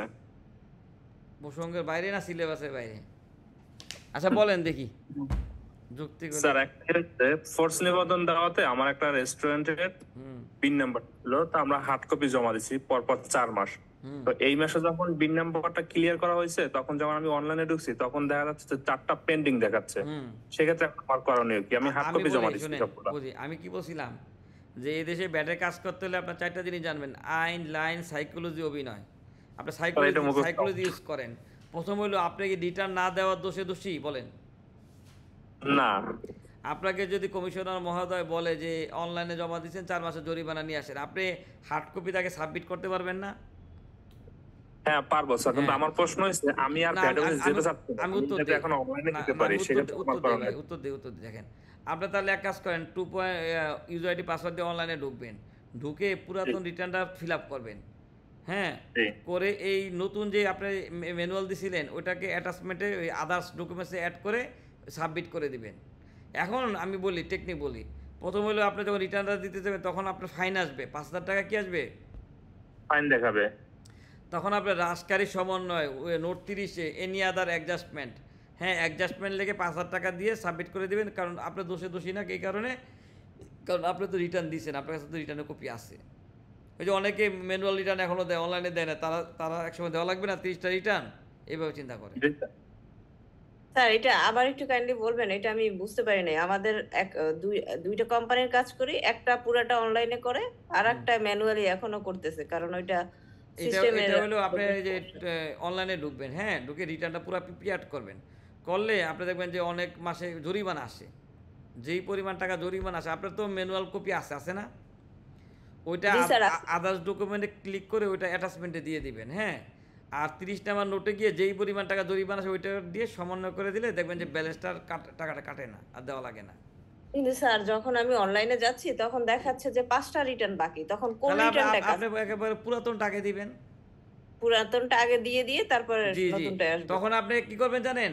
ওই এনি আদার ডকুমেন্টে ওই রিটার্নের প্রথম পেজটা যেটা রিসিভিং কপি আছে ওইটাও দিয়ে দিবেন। আর ওই যে 30 নাম্বার করে যে এন্ট্রি দিবেন, ওই 30 নাম্বার করে একটা ট্রেজারি চালান অ্যাটাচমেন্ট দেওয়া লাগে, ওইখানে দিয়ে দিবেন, তাহলে নিয়ে নিবে। কারণ সফটওয়্যার তো বোঝে না, ট্রেজারি চালান না কাগজ। জি স্যার, বুঝতে পারছি। তাহলে নিয়ে নিবে। আর গুণা কিন্তু আপনার দায়িত্বে, যদি কেউ এটার ফাঁকি কাজ ইউজ করেন যে না দিয়া দেন, আমি কিন্তু আপনার দিয়া দেওয়ারটা শিখাইছি। জি স্যার, থ্যাংক ইউ স্যার, আপনি ঠিক মতো ঠিক আর কি বলছেন স্যার। না গুণা আপনারা নেবেন, ঠিক আছে? বলেন, প্রশ্ন থাকলে বলেন। আচ্ছা যাক, আমি একটা জিনিস মনে পড়ছে, বললা নেই, সরি ভাই। শোনেন, আপনাদের ক্লাস শুরু করার পরে তো ইয়ার কারণে, রাজনৈতিক অবস্থার কারণে যে ক্লাস পিছিয়েছে, ঠিক আছে? আর আমরা ক্লাস রেগুলারই করবো নিয়মিত। এখন ঘটনা করবে, আমি কিন্তু বৃহস্পতিবার দিন একটু ইন্ডিয়া যেতে পারি, ঠিক আছে? এখনও শিওর না, ইন্ডিয়া যেতে পারি, টিকিট কাটি না এখনও। ওই যদি এরকম হয় আবার 2টা ক্লাস একটু মিস যেতে পারে, তারপরে থেকে আবার রেগুলার ক্লাস হয়ে যাবে। সবাই একটু ক্ষমাসুলভ দৃষ্টিতে নিন, ঠিক আছে? স্যার ক্লাস তো প্রতি শনিবার আর হইলো না, এখন কথা হলো যে কালকেও আমাদের ফিজিক্যাল ট্রেনিং আছে, বুঝছেন? ওদের ক্লাস হবে, পরশু দিনও আছে, ওটাও হবে। কিন্তু আপনাদের রুটিনে আবার ওই যে ইন্ডিয়া যাওয়ার ডেট পড়ে গেছে, বুঝেন নাই? যে আমি 5 দিনের জন্য যাব, তো যদি শিডিউলের মধ্যে পড়ে যায় তাহলে একটু ওইভাবে নিয়ে না, কেউ রাগ করেন না আর কি। ক্লাস আইসা কোনো সমস্যা নেই স্যার। আমাদের ট্রেনিং কি সপ্তাহে 2 দিন ছিল না স্যার? না, ট্রেনিংটা আমরা সম্ভবত সপ্তাহে 3 দিন ক্লাস, 3 দিন হওয়ার কথা ছিল স্যার। অসুবিধা নাই, এটা সবারই সুবিধা থাকে। ঠিক আছে? না এটা হলো কি, আমার ওই যে ভিসার মেয়াদ চলে যাচ্ছে, আর ওই যে চীনের ভিসাটা মার গেছে। হ্যাঁ, এখন এইরকম ইন্ডিয়ান ভিসা গেলে নাকি ভিসা দেয় না, পরবর্তীতে ঝামেলা করে। এই জন্য আমি চাচ্ছি যে এটা ইন্ডিয়াতে একদম দেয় না। হ্যাঁ, এই যে 6 মাসের তো মাল্টিপল ছিল, এই জন্য আমি চাচ্ছি যে ভিসাটা ইউজ করতে। কোনো সমস্যা নেই স্যার, ওই ক্লাসের রুটিন গুলো কখন হবে কখন হবে এটা জানাই দিলে হবে। আমি চাইলে জানাই দিব। ইন্ডিয়া চলে গেছে অলরেডি। আচ্ছা, আর কারো কোশ্চেন আছে? নালে ক্লোজ করে দেব না থাকলে। স্যার ক্লোজ করে দেন, ঠিক আছে, থ্যাংক ইউ সো মাচ। আচ্ছা, আপনাদের কারো কোশ্চেন আছে? আর জি স্যার, বলেন। এখানে না বলে শুনেন, আমি বলি কোনো কারণে যদি এরকম হয়, ক্লাসের পরে মনে পড়ছে, গ্রুপে বলতে পারেন, গ্রুপ ডিলিট করবেন না, এই গ্রুপ থাকবে, আপনারা ওইখানে ডিসকাস করতে পারবেন। না বলেন, প্রশ্ন থাকলে বলেন। কেন্দ্রীয় নিবন্ধনের ব্যাপারে আমি যদি আমার প্রতিষ্ঠান ধরেন এবিসিডি কেন্দ্রীয় নিবন্ধন নিলাম, সেক্ষেত্রে স্যার আমি ইম্পোর্টের যে আমার 6.1টা আমি কোন জায়গা থেকে মেনশন করব? আচ্ছা, আপনি বুঝেন আপনি যে আপনি প্রশ্ন বুঝছি আমি, আপনি যে কেন্দ্র নিবন্ধন নিচ্ছে, নিশ্চয়ই একটা ওই ধারা 5-এ বলা আছে। হ্যাঁ, এই দেখেন, ধারা 5-এ বলা আছে কেন্দ্রীয় নিবন্ধন নিতে হলে আপনাকে একটা জায়গাকে কিন্তু কেন্দ্র ধরতে হবে। দেখেন, ধারাবাসে কি বলা আছে, আপনি যে কেন্দ্রীয় নিবন্ধন নেবেন আপনাকে কিন্তু একটা জায়গাকে কি করতে হবে, এই যে দেখেন কি বলছে নিবন্ধন, সরি আমি এটা খেয়াল করি না দেখাইতে, যদি কোনো ব্যক্তি এক বা একাধিক স্থান হইতে অভিন্ন বা সমজাতীয় পণ্য বা সেবা উভয় সরবরাহ সংক্রান্ত কার্যক্রম সংক্রান্ত অর্থনৈতিক কার্যক্রম সকল হিসাব নিকাশ কর পরিশোধ রেকর্ডপত্র সফটওয়্যার ভিত্তিক অটোমেশন পদ্ধতিতে কেন্দ্রীয়ভাবে সংরক্ষণ করে, কি বলছে বলেন, কেন্দ্রে রাখতে বলছে না? তাহলে আপনার অ্যাকাউন্টিংটা যেই জায়গায় থাকে ওইটাকে আপনি কেন্দ্র বানান। ধরতে পারছেন ভাই? শর্তই দেওয়া আছে যে আপনার যেখানে ব্যাটের কর্মকর্তারা এসে সকল তথ্য পাবে ওইটাকে কি কেন্দ্র বলবেন। এখন যদি এরকম হয় যে আপনি ফ্যাক্টরিতে সকল কার্যক্রম করেন কিন্তু হেড অফিসটা কেন্দ্র বানাইছে, তাহলে হবে বলেন? না স্যার, আমরা সেক্ষেত্রে কথা হচ্ছে স্যার, আমার যদি দুইটা প্রতিষ্ঠান, আমার যদি দুই কমিশনারকে আন্ডারে পড়ে তো সেক্ষেত্রে কি?